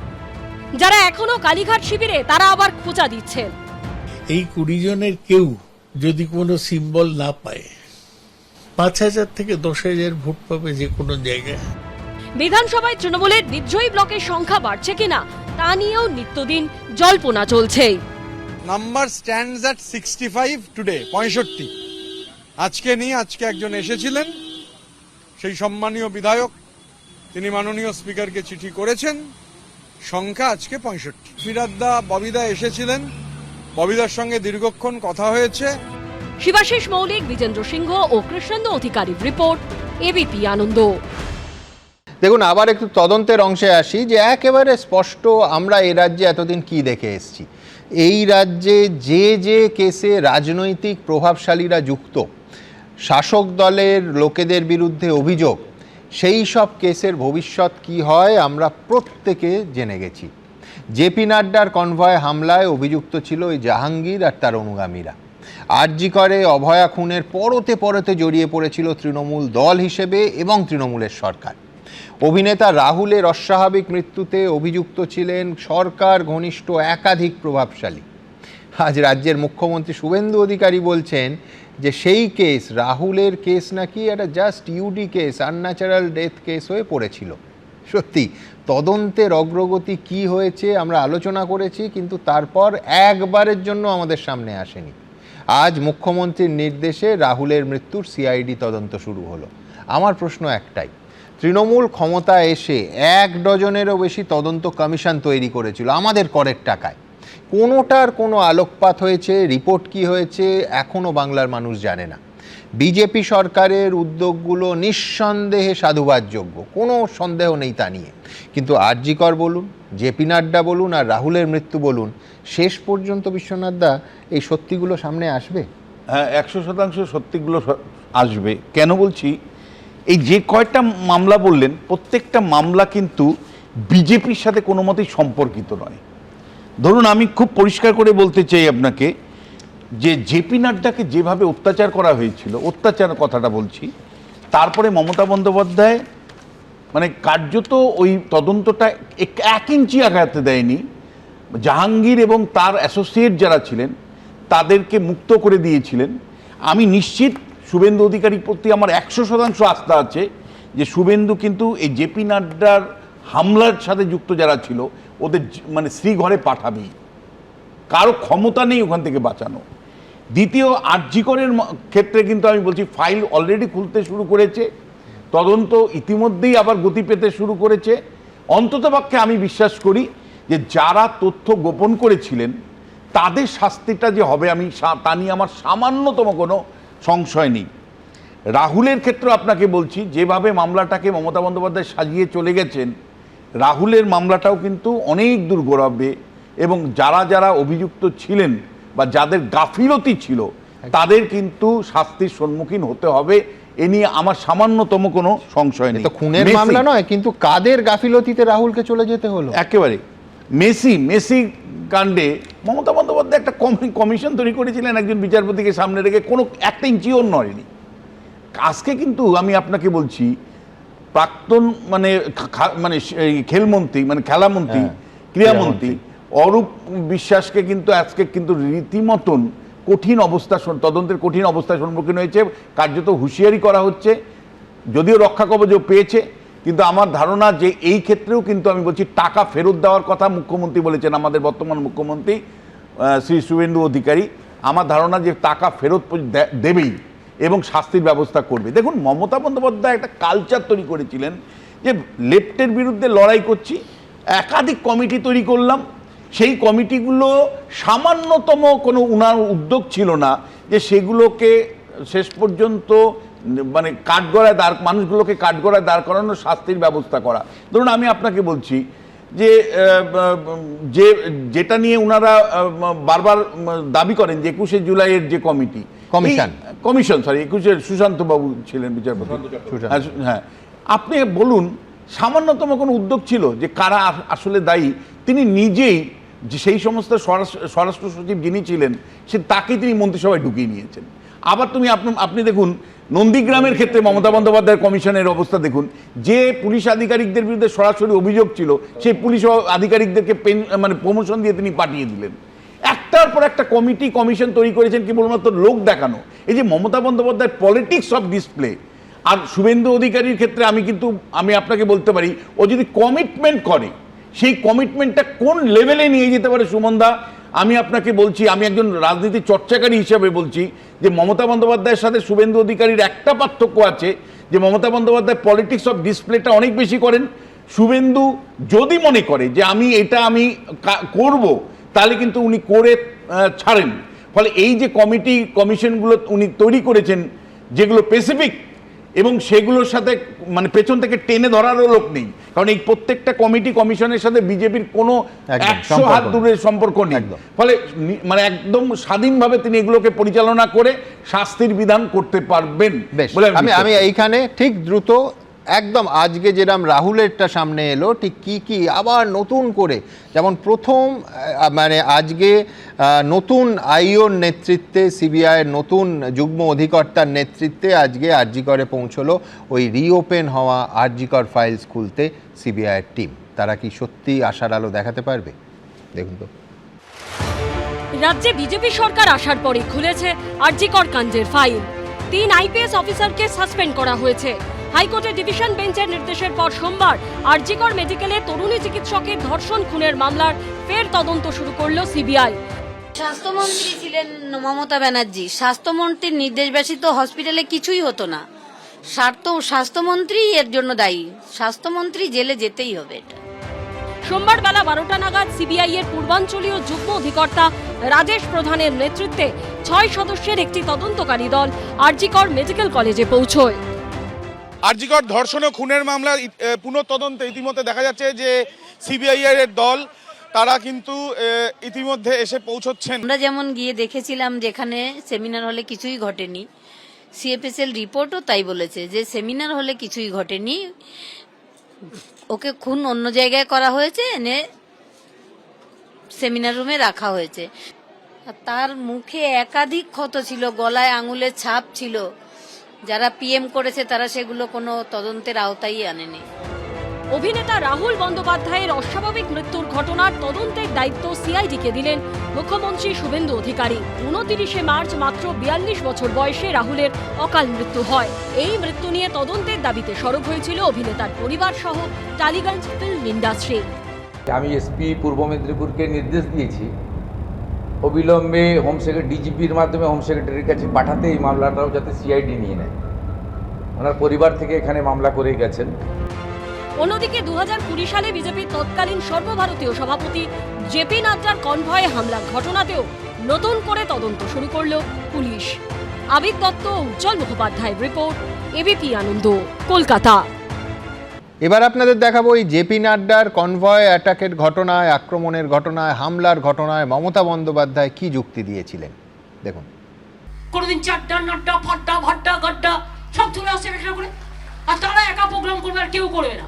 আর যেদিন তারা প্রোগ্রাম করবে, লোক যদি না আসে তাহলে নিজে সাজিয়ে রাখবে যাতে নটঙ্কি করে ন্যাশনাল নিউজে ভালো করে দেখায় যে দেখো আমায় মেরেছে। আহারে, একটা নেতার পেছনে 50টা গাড়ি কেন যাবে?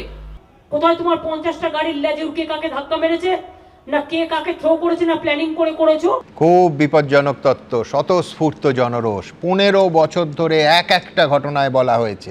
আমি এইবার দেখাবো এই নাড্ডা কনভয়তে হামলার ঘটনায় অভিষেক বন্দ্যোপাধ্যায় কি বলেছিলেন। জেপি নাড্ডা এসে ডায়মন্ড হারবারে গিয়ে গাড্ডায় পড়েছে, তা আমি কি করতে পারি? সাধারণ মানুষের ক্ষোভের বহিঃপ্রকাশের দায়িত্ব তো আমার নয়। জেপি নাড্ডা এসে ডায়মন্ড হারবারে গিয়ে গাড্ডায় পড়েছে, তা আমি কি করতে পারি? সাধারণ মানুষের ক্ষোভের বহিঃপ্রকাশের দায়িত্ব তো আমার নয়। শাসক বলছে সাধারণ মানুষের ক্ষোভের বহিঃপ্রকাশ, আর সেই ক্ষোভের বহিঃপ্রকাশের দায়িত্ব শাসকের নয়। আমি সেই দিনও বলেছিলাম, আবার বলছি, মারাত্মক তত্ত্ব। আপনারা জানেন স্রোতের সম্পূর্ণ উল্টো দিকে দাঁড়িয়ে দিনের পর দিন আমরা বলছি যে এটা ডেমোক্রেসি, এটা ডেমোক্রেসি নয়।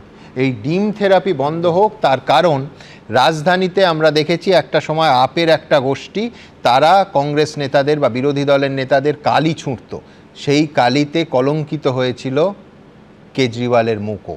সুতরাং আইন নিজের হাতে নেয়ার প্রবণতা মারাত্মক। কিন্তু এটা ঠিক যে বহু জায়গায় সত্যি সত্যি মানুষের পুঞ্জীভূত ক্ষোভ 15 বছরের অত্যাচারের নিঃসন্দেহে সেইটার একটা বহিঃপ্রকাশ আছে, কিন্তু শাসক বলতে পারে না স্বতঃস্ফূর্ত জনরোষ আমরা কি করব। এইবার দেখাবো যে এই বারবার ডিম আক্রমণ এবং কেন একজন ব্যক্তি বা তার কীর্তিকাহিনী বারবার সামনে আসছে। সব্যসাচী দত্ত কেন আসছে, কোথায় মানুষের ক্ষোভ, কোথায় পৌঁছেছিল উদ্ধত্ত, পরপর দেখাবো। আমি দেখাবো ডিমের আক্রমণ। কালীঘাটের তৃণমূল নেত্রী মমতা বন্দ্যোপাধ্যায়ের বাড়ির গলিতে ডিম ছোড়া হলো বেলেঘাটা তৃণমূল বিধায়ক কুণাল ঘোষকে। কোন রকমে বাঁচালেন মুখ, ডিম এসে লাগলো মাথায়। মাননীয় মুখ্যমন্ত্রী সারা বাংলা এবং আপনার কেন্দ্র এগুলো প্রশ্রয় দেবেন না। আর এইসব এটা হয় না, এটা হতে পারে না।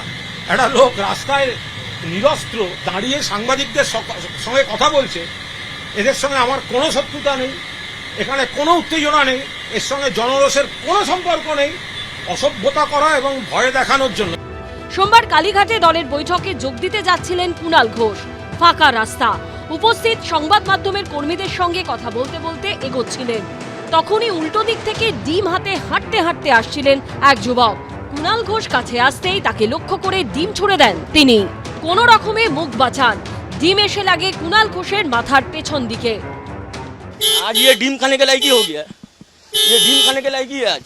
এইভাবে কণ্ঠরোধ করা যায়নি, এইভাবে কণ্ঠরোধ করা যায় না। আমি ওখান দিয়েই যাব, মারার হলে আপনাদের সামনে মারুক, আপনারা ছবি তুলুন, আমি মার খেতে যাচ্ছি। পাথর মারলে মারুক, বোম মারলে মারুক, ডেড বডি পড়ে থাকবে, কিন্তু আমি ওইখান দিয়েই যাব।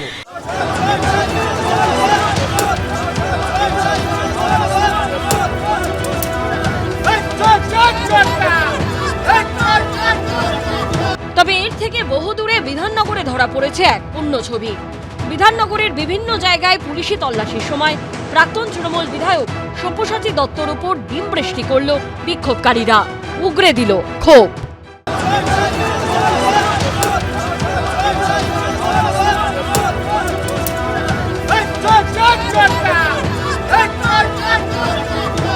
একদা বিধাননগর পুর এলাকা শাসন করা তৃণমূল নেতাকে লক্ষ্য করে উঠল চোর স্লোগানও।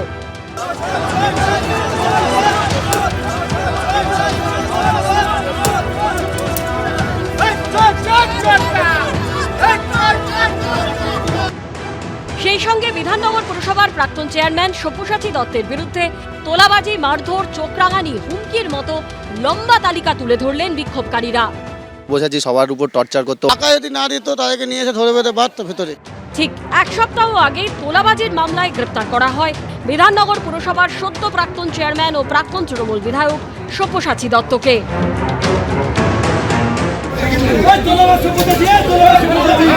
গ্রেপ্তারির 6 দিনের মাথায় সব্যসাচী দত্তকে নিয়ে বিধাননগরের বিভিন্ন এলাকায় পৌঁছে যায় পুলিশ। সব্যসাচী দত্ত, যাকে ইতিমধ্যেই কিন্তু পুলিশ গ্রেপ্তার করেছে, তাকে নিয়ে 31 নম্বর ওয়ার্ডের যে কার্যালয় রয়েছে সেই কার্যালয়ে কিন্তু রীতিমতো পুলিশ তল্লাশি চালায় এবং সেখান থেকে প্রচুর পরিমাণ নথিপত্র পুলিশ উদ্ধার করেছে। রবিবার বিধাননগর পুরসভার 31 নম্বর ওয়ার্ডের অফিসে অভিযানের পর সব্যসাচী দত্তের সল্টলেকের বাড়ি ও রাজারহাটের ফ্ল্যাটে প্রায় মাঝরাত পর্যন্ত চলে ম্যারাথন তল্লাশি। এই আবাসন সিদ্ধা আবাসনের ফোনেক্স যে বিল্ডিং রয়েছে সেই ফোনেক্স ব্লকের 6 ফ্লোর এবং তারপরে 12 ফ্লোরে তাকে দফায় দফায় নিয়ে গিয়ে জিজ্ঞাসাবাদ করা হয়। এখান থেকে প্রায় 7.5 ঘন্টা তল্লাশির পরে তাকে রবিবার রাত্রি 11:30টার পর নিয়ে যাওয়া হয় ফের বিধাননগর নর্থ থানাতে। পুলিশ সূত্রে দাবি, রাজারহাটে সব্যসাচী দত্তের 7 তলা এবং 13 তলার ফ্ল্যাটে তল্লাশি চালিয়ে পাওয়া গেছে প্রচুর সোনা কেনার রসিদ। পাশাপাশি তল্লাশিতে নিউ টাউনে কেনা একাধিক ফ্ল্যাট ও জমির দলিল মিলেছে। কি হবে, সোনার তাল। সোমবার ফের সব্যসাচী দত্তকে নিয়ে বেরোয় বিধাননগর উত্তর থানা। বিধাননগর পুরসভার প্রাক্তন চেয়ারম্যানকে নিয়ে তার সল্টলেকের বাড়ি হয়ে রাজারহাটের ফ্ল্যাটে ফের চলে পুলিশি অভিযান। পুলিশ সূত্রে খবর, সব্যসাচী দত্তের ঠিকানা থেকে বাজেয়াপ্ত বিভিন্ন নথিপত্র খতিয়ে দেখা হচ্ছে। অরিত্রিক ভট্টাচার্য, সুকান্ত মুখোপাধ্যায় ও হিন্দলদের রিপোর্ট, এবিপি আনন্দ।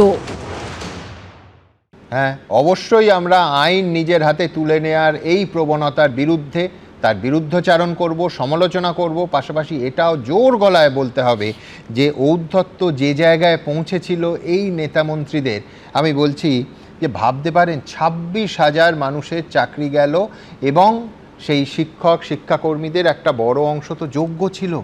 তারপর তারা যখন আন্দোলনে রাস্তায় নামলেন, এই সব্যসাচী দত্ত বিধাননগরের মাটিতে দাঁড়িয়ে বললেন, যেমন চারপায়া তেমনি তার মুগুর, অর্থাৎ ওই চাকরিহারা শিক্ষক শিক্ষিকাদের একেবারে চতুষ্পদ প্রাণীর সঙ্গে তুলনা করলেন।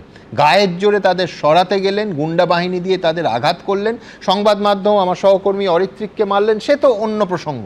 কিন্তু আমি বলছি যে কোন জায়গায় ঔদ্ধত্য পৌঁছলে চাকরিহারা শিক্ষক শিক্ষিকাদের বলা যায় যে চারপায়া, যেমন চারপায়া তেমন তার মুগুর। একবার আপনাদের মনে করিয়ে দেব, তারপরে বুঝবেন যে এই ক্ষোভ, আবার বলছি ডিম ছোঁড়া আমরা সমর্থন করছি না, কিন্তু ক্ষোভটাকে কি করে অস্বীকার করব, মানতেই হবে। দেখুন,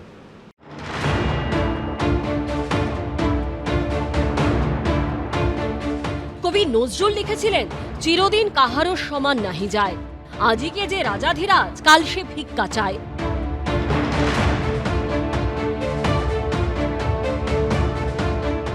রাজ্যে তৃণমূলের রাজপাট গেছে। তোলাবাজির অভিযোগে গ্রেপ্তার হওয়ার পর এভাবেই দফায় দফায় ডিম আক্রমণের মুখে পড়তে হচ্ছে প্রাক্তন তৃণমূল বিধায়ক সব্যসাচী দত্তকে। আর ক্ষমতায় থাকাকালীন এই সব্যসাচী দত্তর অনুগামীরা বিক্ষোভরত চাকরিহারা শিক্ষকদের উপর এভাবে চড়াও হয়েছিলেন। ঘটনাস্থলে উপস্থিত ছিলেন সব্যসাচী দত্ত নিজেও। দিনটা ছিল 2025 সালের 15ই মে। হকের চাকরি খুইয়ে বিকাশ ভবন অভিযানের ডাক দিয়েছিলেন চাকরিহারা শিক্ষকরা। সেখানে আন্দোলনকারীদের উপর চড়াও হন সব্যসাচী দত্তর অনুগামীরা।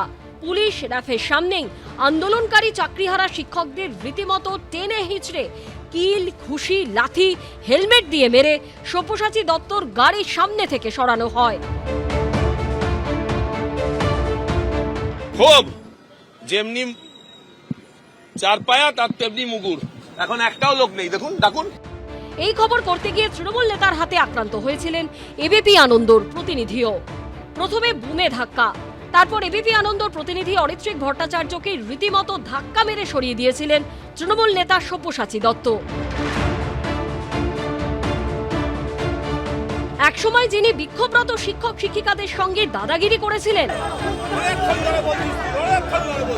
আজ তাকে লক্ষ্য করেই কখনো পচা ডিম, কখনো টমেটো, কখনো গোবর ছোড়া হচ্ছে। এবিপি আনন্দ। না সুমনদা, আমি বলছি যে সত্যি সব্যসাচীরা এমন একটা জায়গায় চলে গেছিল যে মানুষকে মানুষ মনে করেনি। যে এই সময় চাকরি হারিয়েছে মানুষ, আমি স্টুডিওতে ছিলাম, আপনার মনে থাকতে পারে, আমি তীব্র নিন্দা করেছিলাম এই কারণে যে যারা চাকরিহারা আত্মনাদ করছে তাদের কাছে গিয়ে গুন্ডামি দেখিয়ে আসলাম। এটা কোনো সুস্থ মস্তিষ্কের মানুষের আচরণ হতে পারে না। সব্যসাচী সেটা যেটা করেছিল তখনই মমতা বন্দ্যোপাধ্যায় ওর বিরুদ্ধে ব্যবস্থা নেওয়া উচিত ছিল, আইনগত ব্যবস্থা নেওয়া উচিত ছিল। তারপরে ব্যবস্থা, আমার তো ধারণা যে পার্টির সহমতিতে পার্টিও ওনাকে পাঠিয়েছিল, একেবারে ব্যবস্থা নেবে। কিন্তু উচিত তো আইনের চোখে তো উনি অপরাধী হয়েছিলেন, অ্যাসাইনমেন্ট করতে গেছিলেন সেদিন আইনের চোখে উনি অপরাধী হয়েছিলেন, যেভাবে মানে টেনে হিসড়ে শিক্ষকদের অপমান করেছিলেন, হেলমেট দিয়ে হিট করেছিলেন সরাসরি।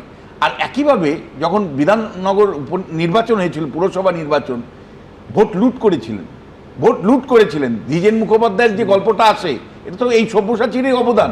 এবং এই সব্যসাচী দিনের পর দিন এই পশ্চিমবাংলাতে সিন্ডিকেট রাজকে প্রমোট করেছেন, শুধু তাই নয়, তার থিওরিটিক্যালি এস্টাবলিশ করেছেন যে হ্যাঁ এটা চিরজীবন থাকবে, এবং সুমনদা আমি একই সাথে বলতে চাই, দেখুন আমি জোরহাতে আমি অনুরোধ করব, ক্ষোভ বিক্ষোভ অনেকেরই আছে, প্রত্যেকেরই হয়তো আছে এই শাসন ব্যবস্থার বিরুদ্ধে, কিন্তু দয়া করে আপনারা ডিম ছোড়ার যে সংস্কৃতিটা, এটাকে সমর্থন করবেন না। তার কারণ আজকে হয়তো ডিম মানে সব্যসাচীর বিরুদ্ধে ছুটছে, কালকে আপনার বিরুদ্ধে ছুটতে পারে, একটা আনহোলি মব তৈরি হতে পারে। দয়া করে সব থেকে বড় কথা, এটা মানে বর্তমান বিরোধী তাদের নিজের স্বার্থে ব্যবহার করতে। আমি জাস্ট একটা কথা বলে নিই, দেখুন আমরা ল অ্যান্ড অর্ডারের কথা কেন বলি, আইন থাকবে, আইন তার ক্রমে চলবে এবং ল এনফোর্সিং এজেন্সি সেই আইন বলবৎ করবে। দেখুন এই ডিম ছোড়াই হোক বা অন্য কোনো যে কোনো ফর্মে, ওই গোবর ছোড়া বা টমেটো ছোড়া, এগুলো করা মানে হচ্ছে আইন নিজের হাতে তুলে নেওয়া। কোনো আনহোলি মব, এই যে ধরুন আনরুলি মব, এই আনরুলি মব যদি এইভাবে আজকে ডিম ছুটছে, কালকে যদি অন্য কিছু ছুটতে শুরু করে, একদম, ফলে সেটাকে এটা রাজনৈতিকভাবে করাটা তৃণমূল কোনোভাবে ব্যবহার করতে পারে। উচিত নয়। সুমন, এইভাবে মব জাস্টিসকে আমরা সমর্থন করি না বলেই নির্বাচনের পরে যাতে দলের কেউ কোথাও গোলমাল না পাকায় কঠোর নির্দেশ দেওয়া হয়েছে এবং অনেকের বিরুদ্ধে ব্যবস্থা নেওয়া হয়েছে। কারণ আমরা জানি যে তৃণমূল কংগ্রেসের আমলে 2021 সালে 2024 সালে সাধারণ মানুষের কি হয়েছিল। 300-র বেশি ভারতীয় জনতা পার্টির কর্মী জীবন হারিয়েছেন এই তৃণমূল নামক একটি ক্রিমিনাল দলের জন্য। আমরা সেটার হতে দিতে চাই না। আর লাস্ট কথা, জেপি নাড্ডার গাড়িতে যেটা ঘটেছিল সেটা হচ্ছে প্ল্যানফুলি এই ক্রিমিনালের দল এবং তাদের শীর্ষে ছিল মমতা ব্যানার্জি, অভিষেক ব্যানার্জি, তারা ঘটনাটা ঘটিয়েছিল। এই ঘটনাগুলো বিজেপি ঘটাচ্ছে না এবং ওই ঘটনাকে জাস্টিফাই করা হয়েছিল। আমি বিশ্বনাথ বাবুর সঙ্গে সহমত হয়ে একটা অ্যাড করতে চাই যে আমি ওনার সঙ্গে সম্পূর্ণ সহমত, এবং আমিও শিক্ষকদের ওপর আক্রমণকে প্রথম দিন থেকে তীব্র নিন্দা করেছি। প্রথম দিন থেকে আমার মূল বক্তব্য যে এই যে আজকে কুণালদার উপরও আক্রমণ হয়েছে, তোমরা দেখিয়েছো। কুণালদার উপর যে ছেলেটি আক্রমণ করলো, সিআইডি যখন ওই অফিসে, মানে আমাদের 30B হরিশ চ্যাটার্জি রোডের যে অফিসে, সেখানে যখন করতে গেল, মমতাদিরা দিল্লি ছিলেন, তখন যে ছেলেটি সাক্ষ্য দিয়েছিল সেই ছেলেটি কি এই ছেলেটি, এটা নিয়ে কুণালদা একটা ছবিও দিয়েছে এবং সেই ভিডিওটাও দিয়েছে। মুশকিল হচ্ছে এই যে সিআইডি যাকে সাক্ষী নিয়ে আসছে আর যে ডিম মারছে, সেটা যদি দুজন একই হয়ে যায় তাহলে তো এটা একটা ভয়ানক আর একটা জায়গা তৈরি করছে। দেখুন, পুলিশ কাউকে যদি গ্রেপ্তার করে, তো গ্রেপ্তার করার পর তার নিরাপত্তার দায়িত্ব কিন্তু পুলিশের, একদম। তো পুলিশ প্রশাসনের লোক, তো সেখানে যদি কিছু হয় তাহলে প্রশাসনের জন্য দায়ী থাকবে। আর যে প্রদীপ্ত যে কথাটা বললেন, যে দেখুন, সাধারণত আইনে বলা আছে যে স্থানীয় কাউকে সাক্ষীতে নিতে হবে, কিন্তু আমার ব্যক্তিগত অভিজ্ঞতা আছে যে প্রভাবশালী লোকদের বিরুদ্ধে স্থানীয় লোক দিতে চায় না, সাক্ষী হতে চায় না, তো তখন বাইরে থেকে আনতে হয়। এবং আমার অভিজ্ঞতা আছে যে পুলিশের লোককেও সাক্ষী করতে হয় এবং এটা বেআইনি না। বেশ, আপনারা কি বলছেন? আপনারা জানেন যে Facebook, YouTube, x, Insta, thread সমস্ত জায়গায় আমরা কিছু মন্তব্য রাখি। যেমন এই মুহূর্তের মন্তব্য: জালিয়াতি, দুর্নীতি থেকে উস্কানিমূলক ভাষণ, লাগাতার সিআইডি ও ইডির জেরার মুখে অভিষেক বন্দ্যোপাধ্যায়, তদন্তের স্বার্থে তলব নাকি রাজনৈতিক প্রতিহিংসা? 61% মানুষ বলছেন তদন্তের স্বার্থে, 38% মানুষ বলছেন রাজনৈতিক প্রতিহিংসা, বলতে চাননি 1%। সই জালিয়াতি কাণ্ডের তদন্তে সিআইডির সামনে মুখোমুখি জেরায় অভিষেক কুণালের ভিন্ন মত। বিপদ বাড়ছে অভিষেক বন্দ্যোপাধ্যায়ের, 88% মানুষ মনে করছেন বিপদ বাড়ছে, 10% মানুষ তা মানতে চাননি, বলতে চাননি 2%। কালীঘাটে মমতা বন্দ্যোপাধ্যায়ের সামনেই অভিষেক বন্দ্যোপাধ্যায় কুণাল ঘোষের উত্তপ্ত বাক্য বিনিময়। আত্মসহায়ক সুমিত রায়ের বিরুদ্ধে অভিযোগে দলের অন্দরেই কি আরও কোণঠাসা হচ্ছেন অভিষেক বন্দ্যোপাধ্যায়? 81% মানুষ সেটা মনে করছেন, 17% মানুষ তা মানতে চাননি, বলতে চাননি 2%। লোকসভায় সংখ্যালঘু মমতাপন্থী তৃণমূল, এনসিপিআইতে মিশে গেলেন তৃণমূলের বিদ্রোহীরা, আখেরে লাভ হলো বিজেপি। 96% মানুষ অবধারিতভাবে মনে করছেন বিজেপির লাভ হলো, 3% মানুষ তা মনে করছেন না এবং 1% মানুষ বলতে চাননি। মন্তব্যে আসবো, সুভাষ ঘোষ আজা লিখছেন, পরপর জেরায় অভিষেক স্পষ্ট উপলব্ধি করছেন যে তার সংকট ঘনীভূত হচ্ছে। সৈকত বর্মন তিনি লিখছেন, কালীঘাটের কাকুর সাহেবকে তাহলে এজেন্সি ছুঁয়েই দিল। প্রবাল ঘোষ লিখছেন, সমস্ত দুর্নীতির তদন্ত শেষ হয়ে দোষীরা সামনে আসুক, নতুন সরকারের কাছে এটাই দাবি। শর্মিষ্ঠা দত্ত লিখছেন, চিরকাল কাহারও সমানো নাহি যায়। শেখ শামীম লিখছেন, ইডি সিআইডির তৎপরতা অব্যাহত থাকলেও রহস্য উদ্ঘাটন হচ্ছে কই।